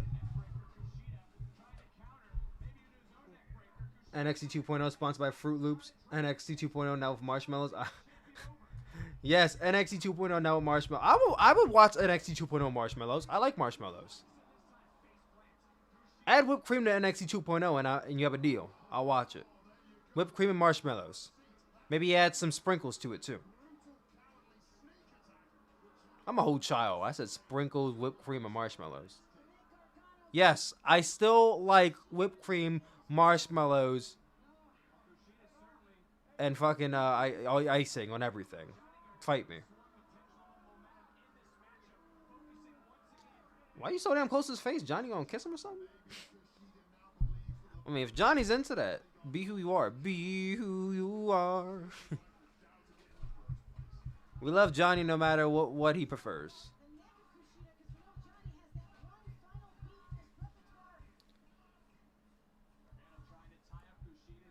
Did Candace have the baby yet? Anybody know if Candace had the baby yet? Or is Candace still pregnant? Is Candace still preggers? Watch, he fucking pops out the baby today just because I said so. Like, I dare Candace LeRae to give birth to her baby today. And then she does. Neither I was afraid of the dark. It was afraid of the dark for 4 or 5 days straight because of Donda chant. And it kept ringing in my head. Put Pop-Tarts in NXT. Maybe I'll remember when it happens. I'm just saying, NXT 2.0 happens when you don't chant Donda for 5 minutes a day. You chant Donda, NXT goes gold. You listen to Certified Lover Boy, NXT goes 2.0. This is facts, though. I only speak facts here. Only Certified Lover Boys watch NXT 2.0. People who chant Donda watch NXT Gold.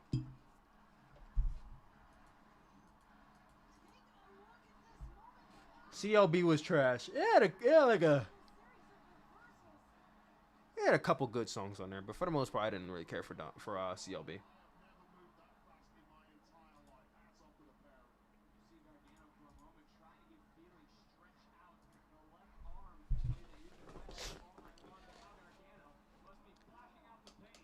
If you guys are just tuning in, we are currently watching Johnny Gargano versus Kushida. I gotta say it. Kushida.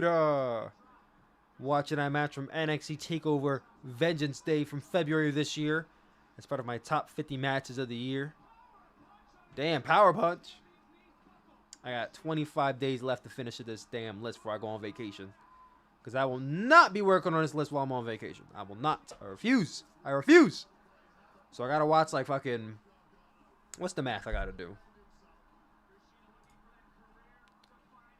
I got 1, 2, 3. I got 4 more weeks. Basically 3. I'll just say I got 3 more weeks. So 14 days. And I got like 50 matches. Let's do the math. Oh. Where's my phone? Oh, it's in my pocket. I'll do the math real quick.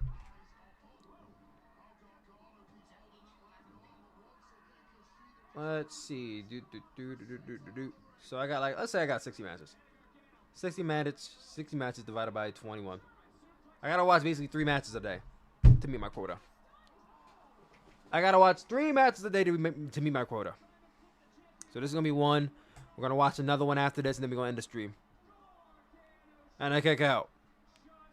CLB felt like just another album with no purpose other than making money and club bangers. I mean, that's really every album, bar. Donda is more like an album with reason, but still really long. Yes, it is a long-ass album. Donda's like an hour long, isn't it?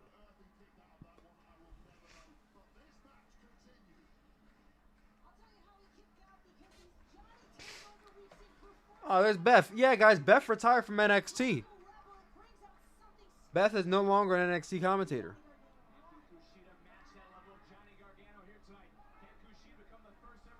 What's her legacy in NXT? 2 hours? Oh, damn. It's longer than I thought. Oh. Wait. Kushida caught him.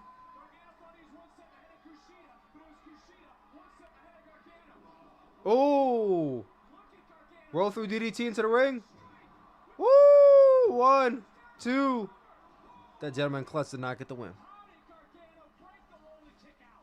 What is her legacy in NXT to you guys? Was she a good commentator? I thought she was fair. I didn't think she was bad. I just didn't think she was like great either.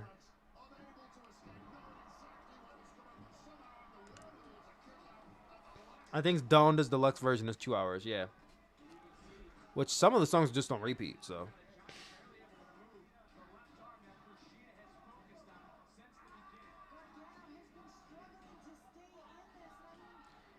I would say I do prefer her commentary over Renee Young's, though. Not that Renee Young's bad, but I would definitely take Beth Phoenix commentary over Renee Young commentary. Oh, damn. Caught him with a punch to the head.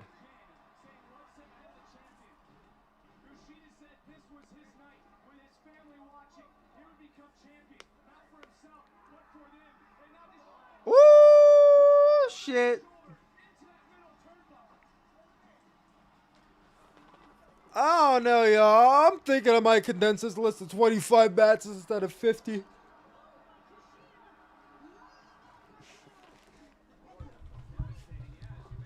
I think I might condense it from 50 to 25. I'm thinking about it. I don't know for sure.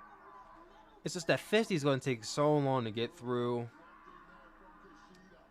And then on top of that, like you gotta, I don't know. It's gonna be a wild time to do that list.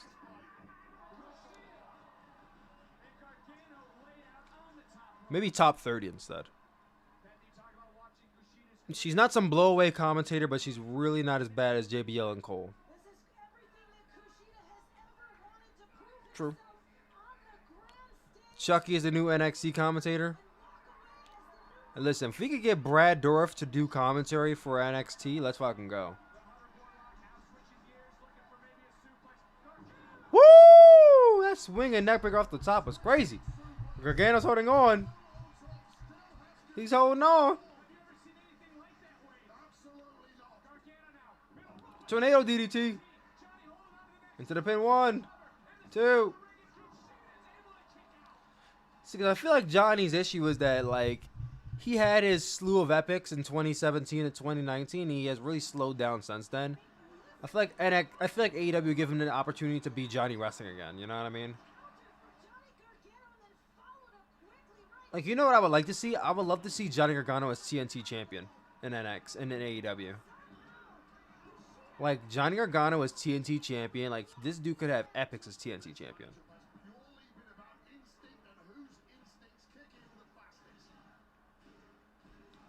Cool, shoot up. Cool, shoot up.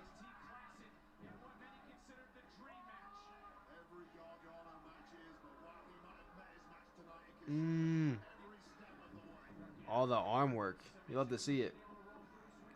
Misdirection. Oh, wait. Oh, misdirection arm drag? Kushida. Oh, take out the armbar. Gargano gets out of it. Gargano escape. Crossface. Damn. Look at this work. He's got the armbar applied. Such great counter switching here. Cross armbar. No. Gargano 1, 2. Kick out.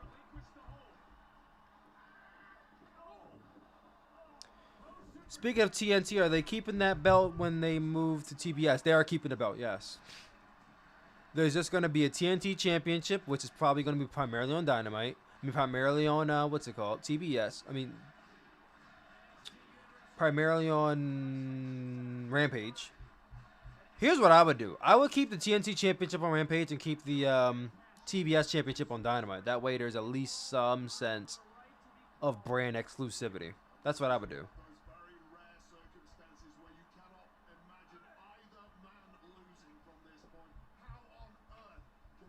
The spot that never ends.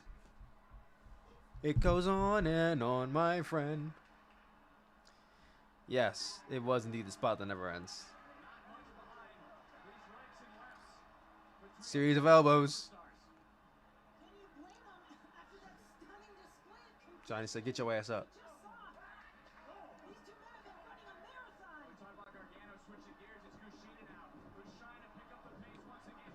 Ooh, caught him. Caught him. Come on, Johnny, lock it in. Look at it. Look at it. Look at it. Look at it. Gargano escape. Crossface more than anything, but Gargano escape. Exactly. Kushida, you gonna make it? You kind of far.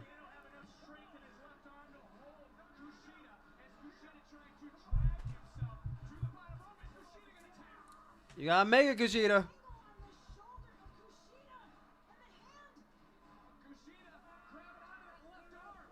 Oh, he's grabbing it. Oh, I thought he was grabbing a kidney. I'm like, that's smart. They care so much about the United States title. Well, AEW does have a U.S. title. Are you talking about WWE? Maybe they do. Who's the U.S. champion? Damian Priest? Damian Priest, right? He's a good first choice as champion. Oh, roll through. Is the SJ pin? 1, 2. Ooh. Damn. Punch to the head.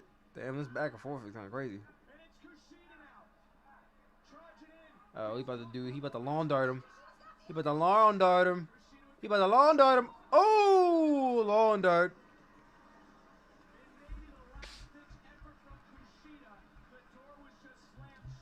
The UK US title. Whew. Sorry, this match is not boring me. I'm just tired. No sleep last night. Oh, speaking of tired, I gotta take my my bed sheets out the dryer. I mean, out the washer. I'm washing them before the stream started. I forgot to take them out the dryer. My brain is fried. I can tell. You talking about the UK US title.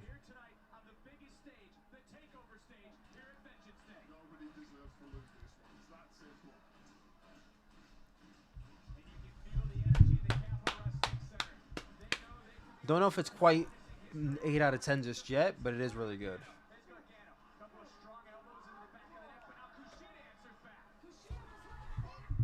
Woo!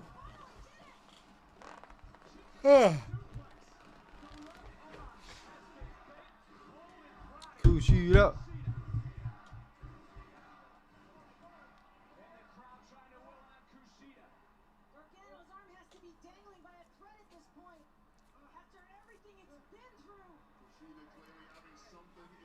My fave belt, to be honest.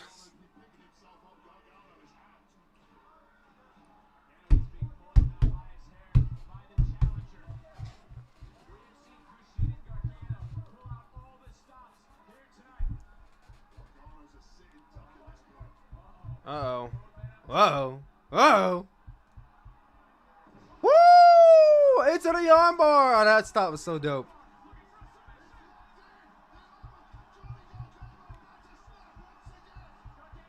Bros, why live streaming Survivor Series? You forget SummerSlam 26. I hate wrestling fans.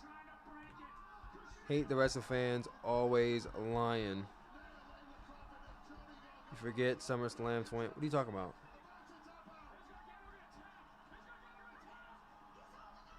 Oh, you talking about the SummerSlam stream when I said, fuck this company. I'm tired of this company. I'm not watching it.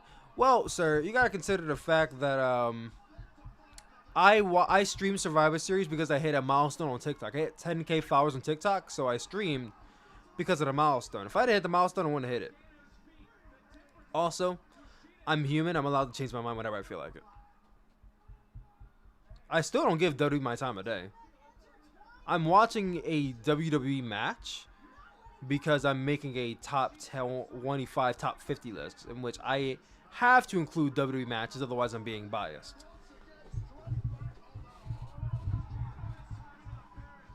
Otherwise, I still don't watch WWE. I don't watch Raw. I don't watch SmackDown. I don't watch NXT.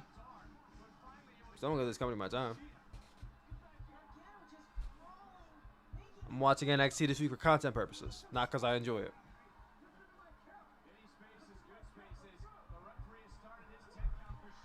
Also, it's Johnny Gargano's goodbye match. Gotta see the story out, because I've been watching Johnny Gargano NXT since he came in. Kick to the arm. I have a feeling Beth Phoenix is leaving so she could team with Edge against Miz and Maurice. Nah, she could do that without being an NXT commentator. She was in Rumble 2019 and 2020 while being an NXT commentator, so she doesn't have to leave NXT to do that.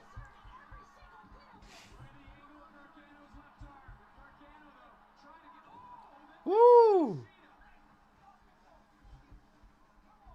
Breaking it up.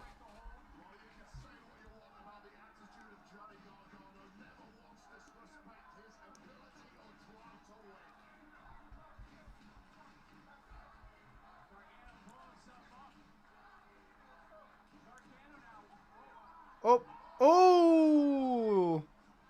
The DDT on the ramp, it's over. They push him into the ring and pin him. It's a done dizzy.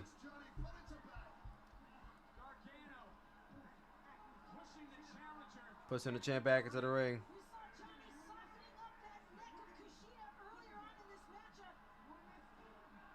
You about to do it again in the ring this time? Do it in the ring this time.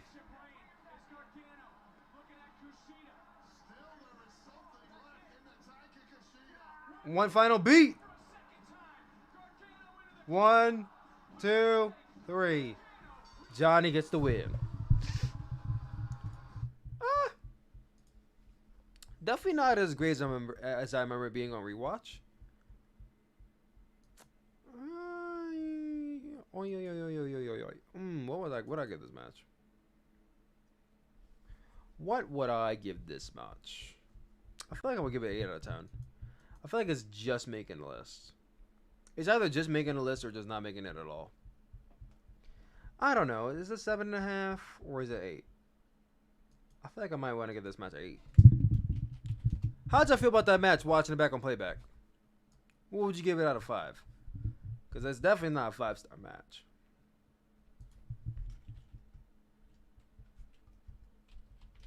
I don't know. What y'all think? What are y'all thoughts? If anybody watched the match with me, what are your thoughts? It's good.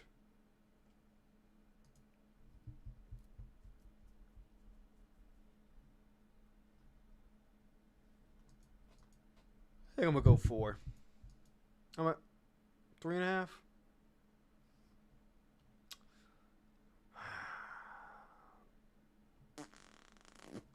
I think my instinct is saying 3.5. I'm gonna go 3.5. I think Johnny Gargano and Kushida is 3.5, which means it doesn't make the list. Which means it does not make the list. Darling Boy says 3.5. Yeah, I think so too, Darling Boy. I don't think it makes the list. Now that match is going. Let's do Starlight Kid versus Julia, because I actually have not seen this match. It happened back in February. A lot of people critically acclaimed that as like Starlight Kid's best match. I saw their match that they had later this year at the 5-Star Grand Prix, but I did not see the match they had at Budokan, which a lot of people say was a great match. So we're gonna watch their Budokan match, and then we're gonna end things out here on stream. So y'all, I'm gonna give you guys this link real quick. You guys can go, feel free to follow me down below in the comment section. Go to the link, click on the video, pause it. We're not gonna watch it just yet. I will be right back. I'm gonna take a quick bathroom break. When I come back, we're gonna watch the match, we're gonna rate it, then we're gonna head up out of here. So guys, don't go anywhere. I'll be right back.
The Budokan? Yes, the Budokan. Let me stop.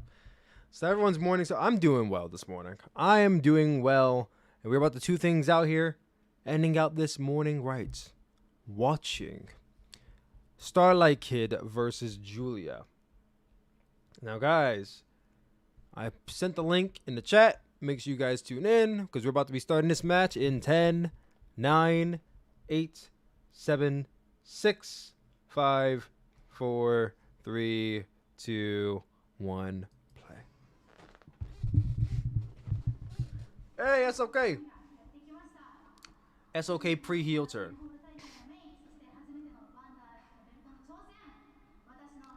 I love SLK as a heel, man. She's doing such a great job as a heel. And she's the high-speed champion. And Julia's still out. I think Julia's still out injured right now. Back when she was the Wonder Stardom champion. I'm surprised she hasn't won the World of Stardom Championship yet, honestly. She'll probably end up beating Shuri for it. Watch.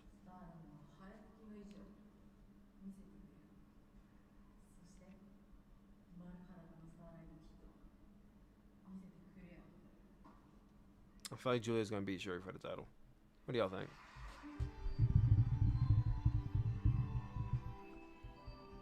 Oh, this is SLK, I think, right? No, this is the entrance to Stardom.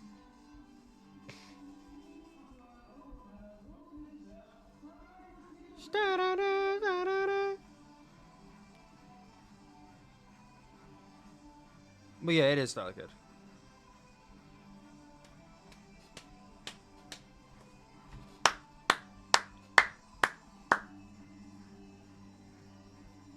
Who can hate Starlight Kid, man? Even as a heel, I like Starlight Kid. I just love her even more. Yeah, that's okay. Where's all my SLKers in the chat? SLKers, let me stop.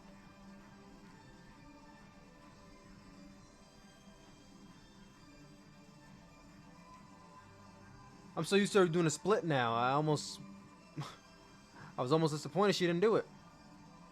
Hitting that Melina split now.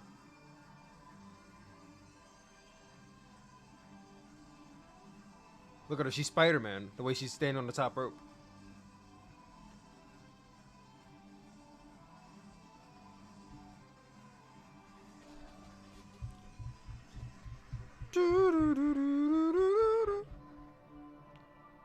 Well, that's like the start of like Samoa Joe's theme song.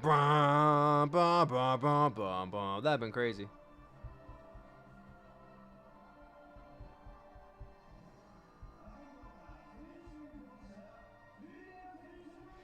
Julia.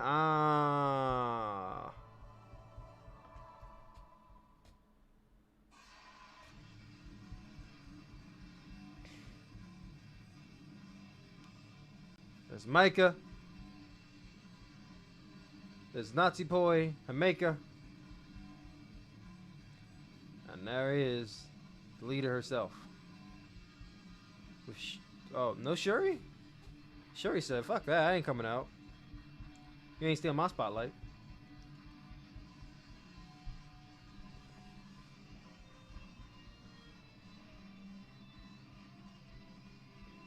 So how did y'all feel about how did y'all feel about Julia's run as Wonder Stardom champion? Before, of course, losing it to Tam. I feel like she had a good run as champion. I'm trying to remember who she beat for it. Did she beat Arisa? No, Arisa relinquished the title. I think she won it after it was relinquished. Right? I feel like she won it after Arisa relinquished it, and then Tam beat her for it.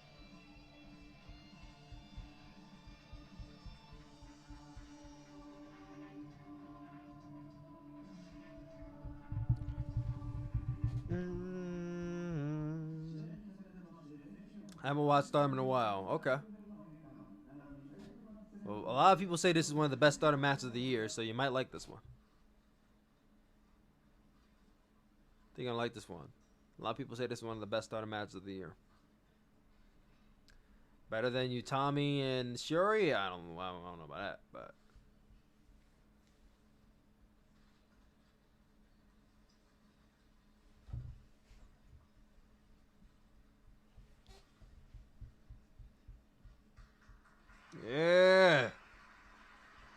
The champ is here. The champ is here.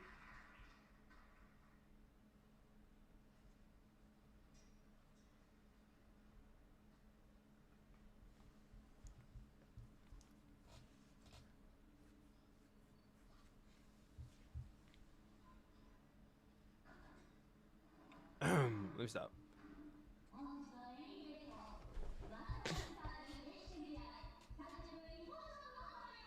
Yeah.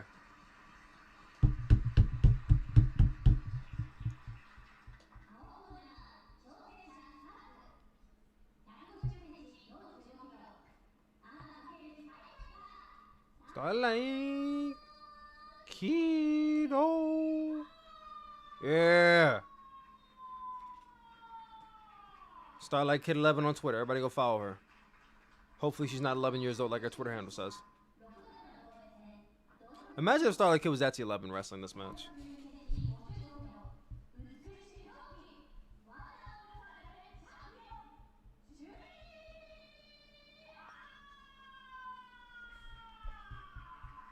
I really like Julia for the longest time.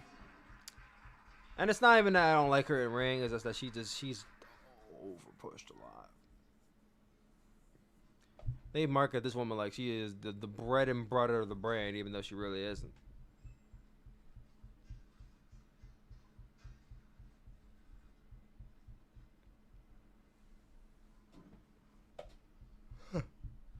You know, the thing I love about Stardom so much is that they do championship matches so often because it makes a lot of their shows feel important. Because, you know, a lot of days in American wrestling, shows don't really feel important if there's no stakes. And with there being a stake almost every show, it's really easy to get into it. The only thing that makes it hard is that the schedule is always out of whack. And that the shows are never live. Unless it's a pay-per-view. But who's trying to pay $50 every 2 months for a Stardom show? I'm not. I don't.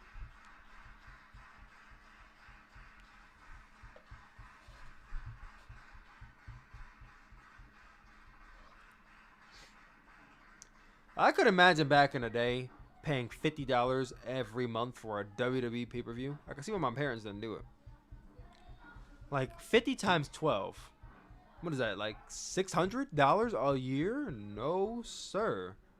No, sir. Now think about it this way. There's 4 AEW pay-per-views a year.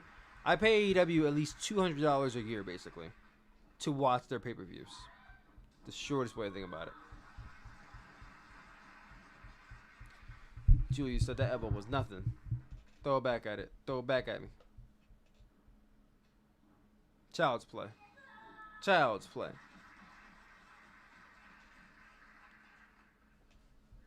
Elbow exchanges.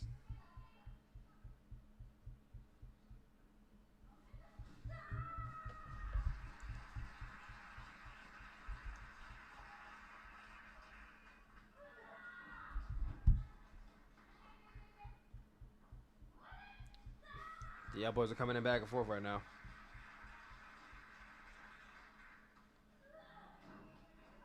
Gizmo TOTG, what's up, man? So what do you think about the idea of Cody turning heel and joining the Pinnacle in a few months to rekindle the feud with MJF and him? Maybe when MJF becomes champion is when Cody challenges for it. Well, we talked a lot about Cody earlier in this stream. I don't want to talk too much about him now. Him joining the Pinnacle, I'm not crazy about that idea. I think Cody should be his own person, be his own team. I don't think he needs to be in a faction. I am not keen on Cody joining the Pinnacle. You could rekindle the feud with MJF without him joining the Pinnacle. Imagine being an MMA fan and needing $700 a year to watch every UFC pay-per-view and a ton of subscriptions to watching different promotions and non-pay. I don't know how MMA fans do it, man. Like, I may watch a big fight every once in a blue moon, but every month? Yeah, no, y'all crazy. Ain't no way I'm paying $700 a year for that shit. Nope. No, sir. Sorry. I'm broke. Broke can't do it. Broke can't do it. Let me get ready to upload this TikTok.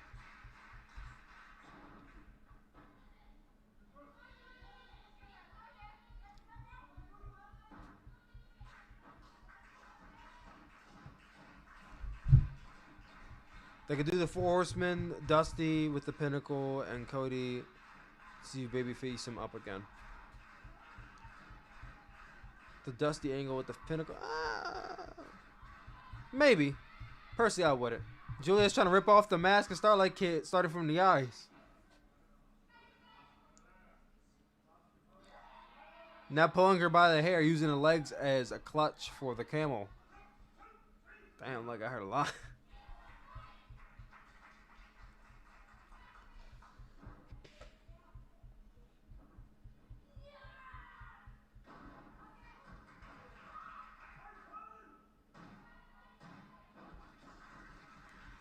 There you go, uploading my TikTok right now. I'm going to have to record like a couple before I leave for work today.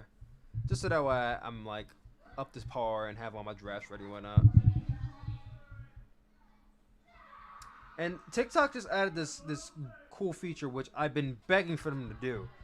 But now there's a new feature on TikTok where you can actually reply back to things right away. Because normally, in order to reply back to a comment on TikTok, you have to go to the comment and physically press on it.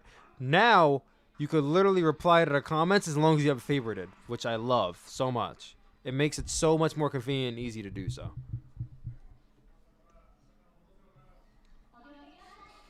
Woo!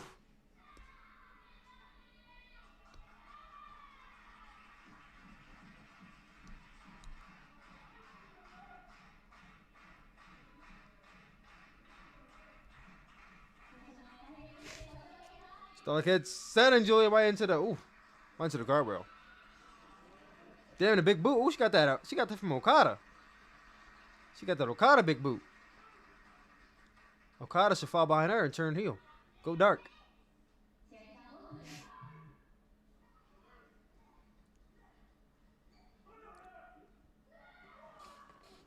You know, I'm so happy that I turned off my notifications for TikTok.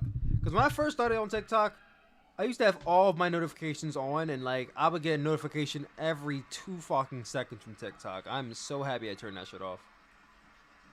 Because now I'll be getting like 55, 99 notifications like every 2 hours. And I'm like, bro, I don't got time to be fucking getting my phone blowing up every second. I just don't. So. Crossbody. Crossbody.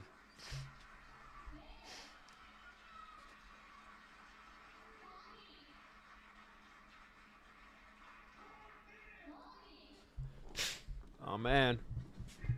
Are they going to make it in before the count of 19? I don't know. Not like that's a pro wrestling trope at all in Japan.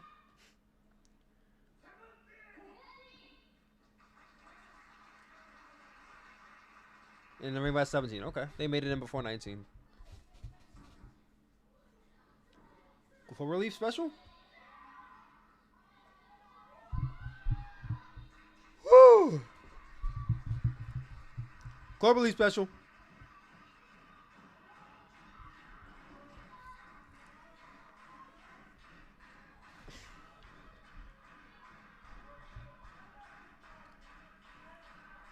Thought like has a sit stand. Is Julie going to tap? Julie better not tap out.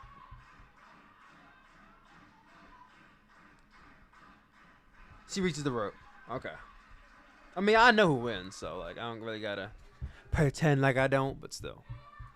Wow, wow, it looks so bright. What the hell? Hold on. Camera exposure is doing too much right now. There we go. I still look very bright. I look very bright right now. I mean, it's whatever. It's been like this for probably a hot minute. It's whatever at this point.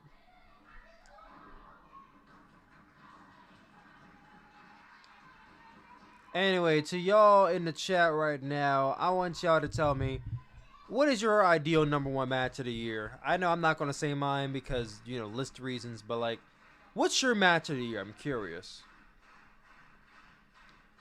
We're 11 months in, about to be 12 months into 2021. What is your match of the year for 2021? Probably a hard selection, but we're doing this list right now, so I figure it's an appropriate time to ask, right? Appropriate time to ask.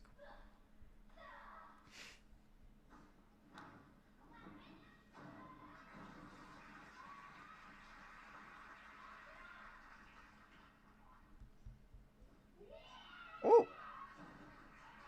1, 2, kick out. All WWE matches in 2021. Alright, get out of here. Alright, Cody, stop trolling. Stop trolling, Cody.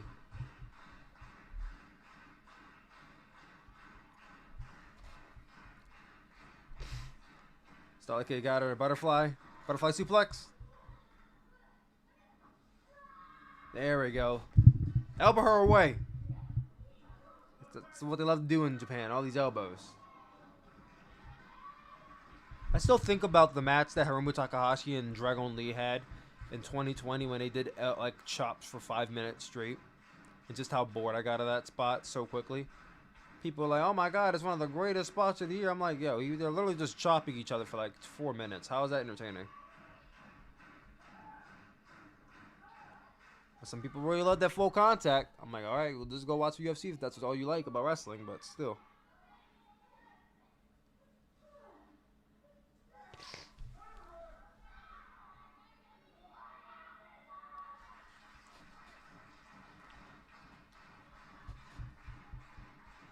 So I keep going for a superplex.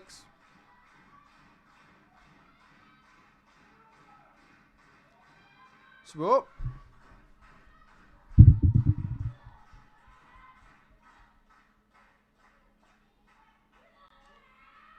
Ooh, oh shit, she's hanging her from her biceps. I know that.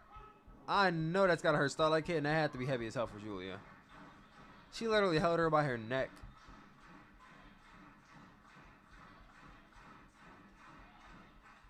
Damn. Snap to the face. Oh, wait a minute. She gonna go for a... thought she's going for a Spanish fly for a second. Wait, oh! Ooh! That inverted, what's it called, pin? Code red. Code red! 1, 2. Julia kicks out.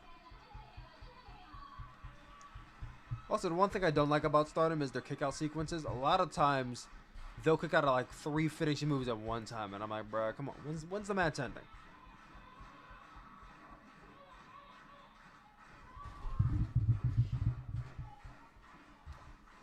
You know what I mean? Stop being all cute. We get it.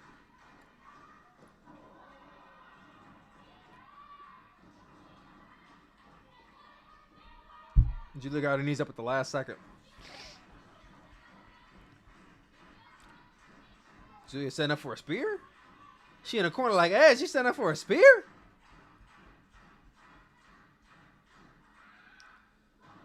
Kick to the head. Check it to the head. Check it to the head. Let me stop.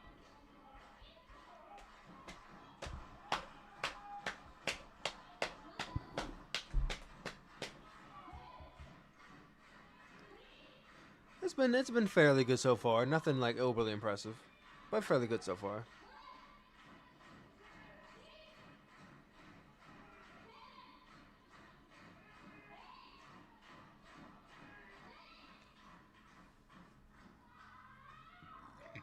The only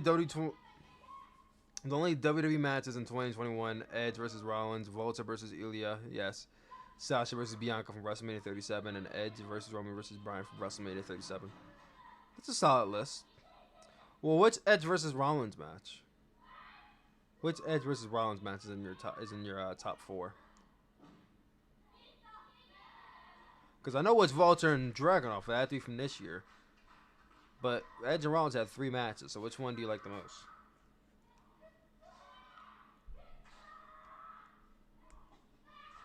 Right, they had 3 matches. SummerSlam, SmackDown, and then Crown Jewel. That's just another one spliced in that I'm missing.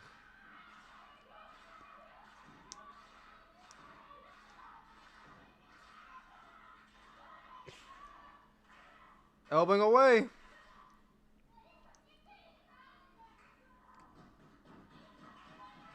The Hell in a Cell match. Damn, was it that good? I hear a lot of good things about that match, but it's Crown Jewel, so I refuse to check it out.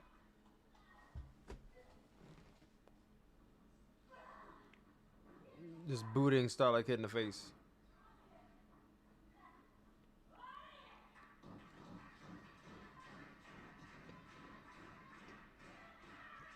Falcon Arrow from Julia. 1, 2. Whoo!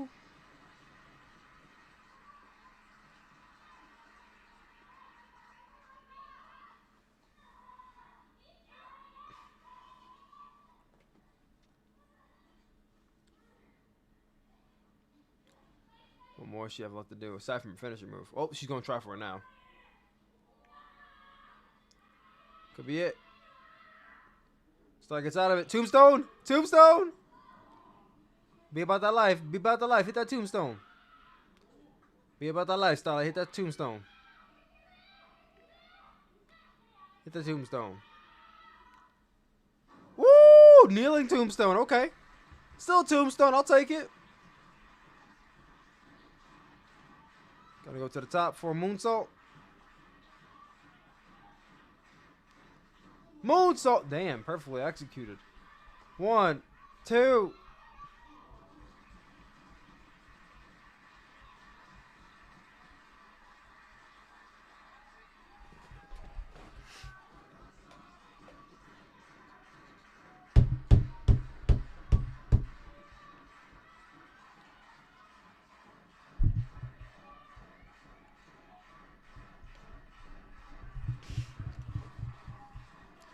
Now Starlight Kid's telling Julia to get up. She's about to go for the edge spear in the corner. Or orange crust, one of the two.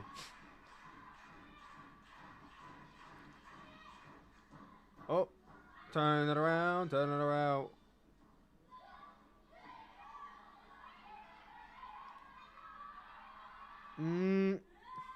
Hold on. If you like it, you know what, stomp your feet. If you, I said you like it, you know what, oh my god. If you're happy, you know what, stomp your feet. Whoa. Whoa. Whoa. Did not mean that. I meant to say, if you're happy, you know what, stomp your feet, because she was stomping. I was thinking about the XXX version. If you like it, and you know what, clap your... Let me not say it out loud.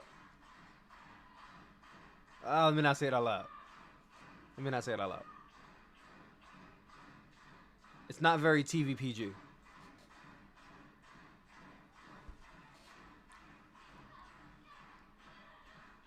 Starlight Kid gonna try to rip off the mask some more. From the eye part too. Damn, referee trying to break it up. She's like, give me your hand. Starlight Kid tearing at the mask. Tearing the mask. She's tearing the mask off. Oh! Exposing the face. I mean, her face isn't fully exposed, but her mask is definitely ripped. Mostly. I don't even know if that's PG. I mean, it's not PG, what I was about to say. But I stopped myself, so don't worry about it.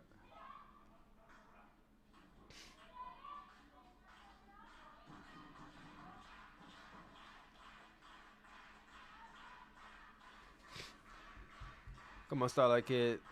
Even though your mask is partially ripped, you can still wrestle. You still got this.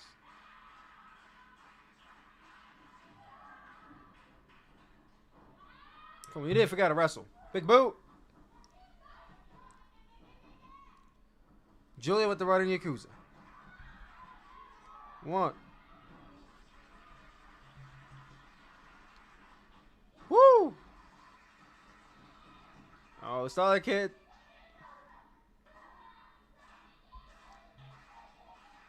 Elbows back and forth.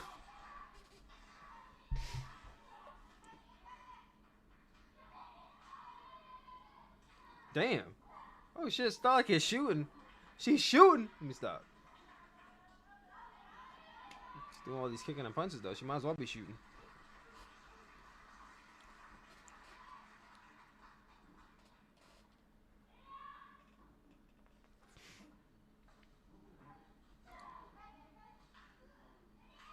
Damn, he slaps. Damn, is that her making those slapping that sounds? It was at first. Come on, Julia, get up, Julia. What's up with it, Julia?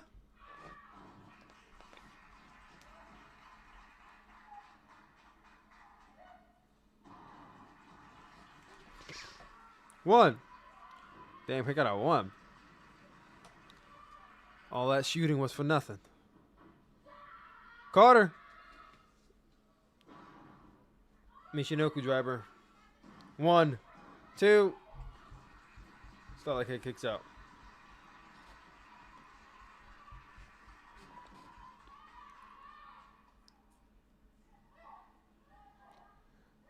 LaBelle lock. Woo! It's like a LaBelle lock to me.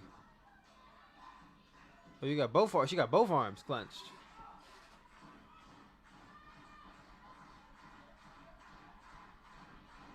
Both arms clenched. And a leg over there. And trying to pull off the sleeper. Oh, this is such a cool submission. That looks like it legitimately hurts.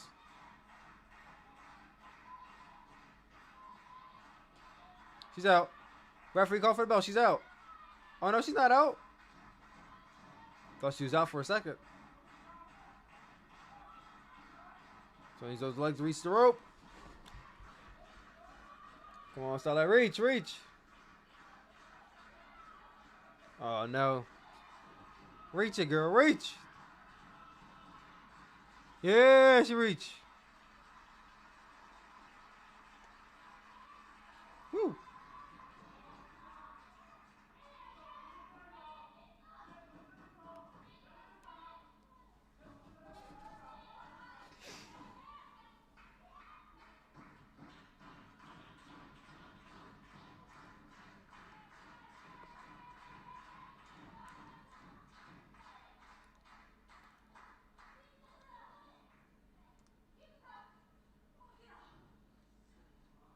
Uh-oh.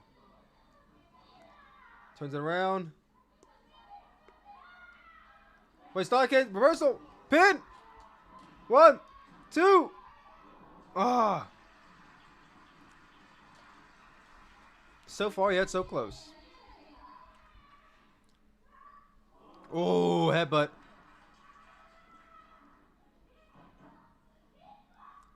We'll try one more time. Oh, goes yellow bomb. That's it. 1, 2, 3.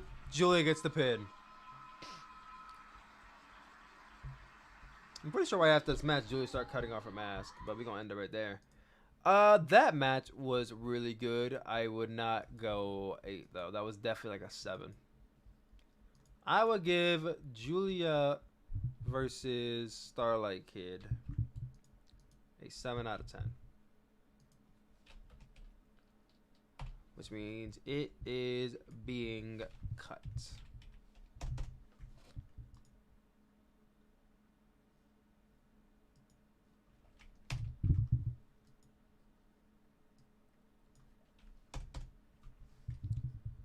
Yep. So, 7 out of 10. And then the previous match we showed was Kushida versus Johnny Gargano was 7.5 out of 10. No 8s, no lists, no matches rank on the list today. We'll check back in a few days. I will be live Sunday for NXT War Games to Takeover. NXT War Games. Guys, thank you all for tuning into this stream. You guys have been real. It's been great talking to you guys as always. We had a nice chat about Cody Rhodes, all that good shit. And yeah, I love you as always, and I will talk to you all later. You guys have a good week. Have a good night. Take it easy.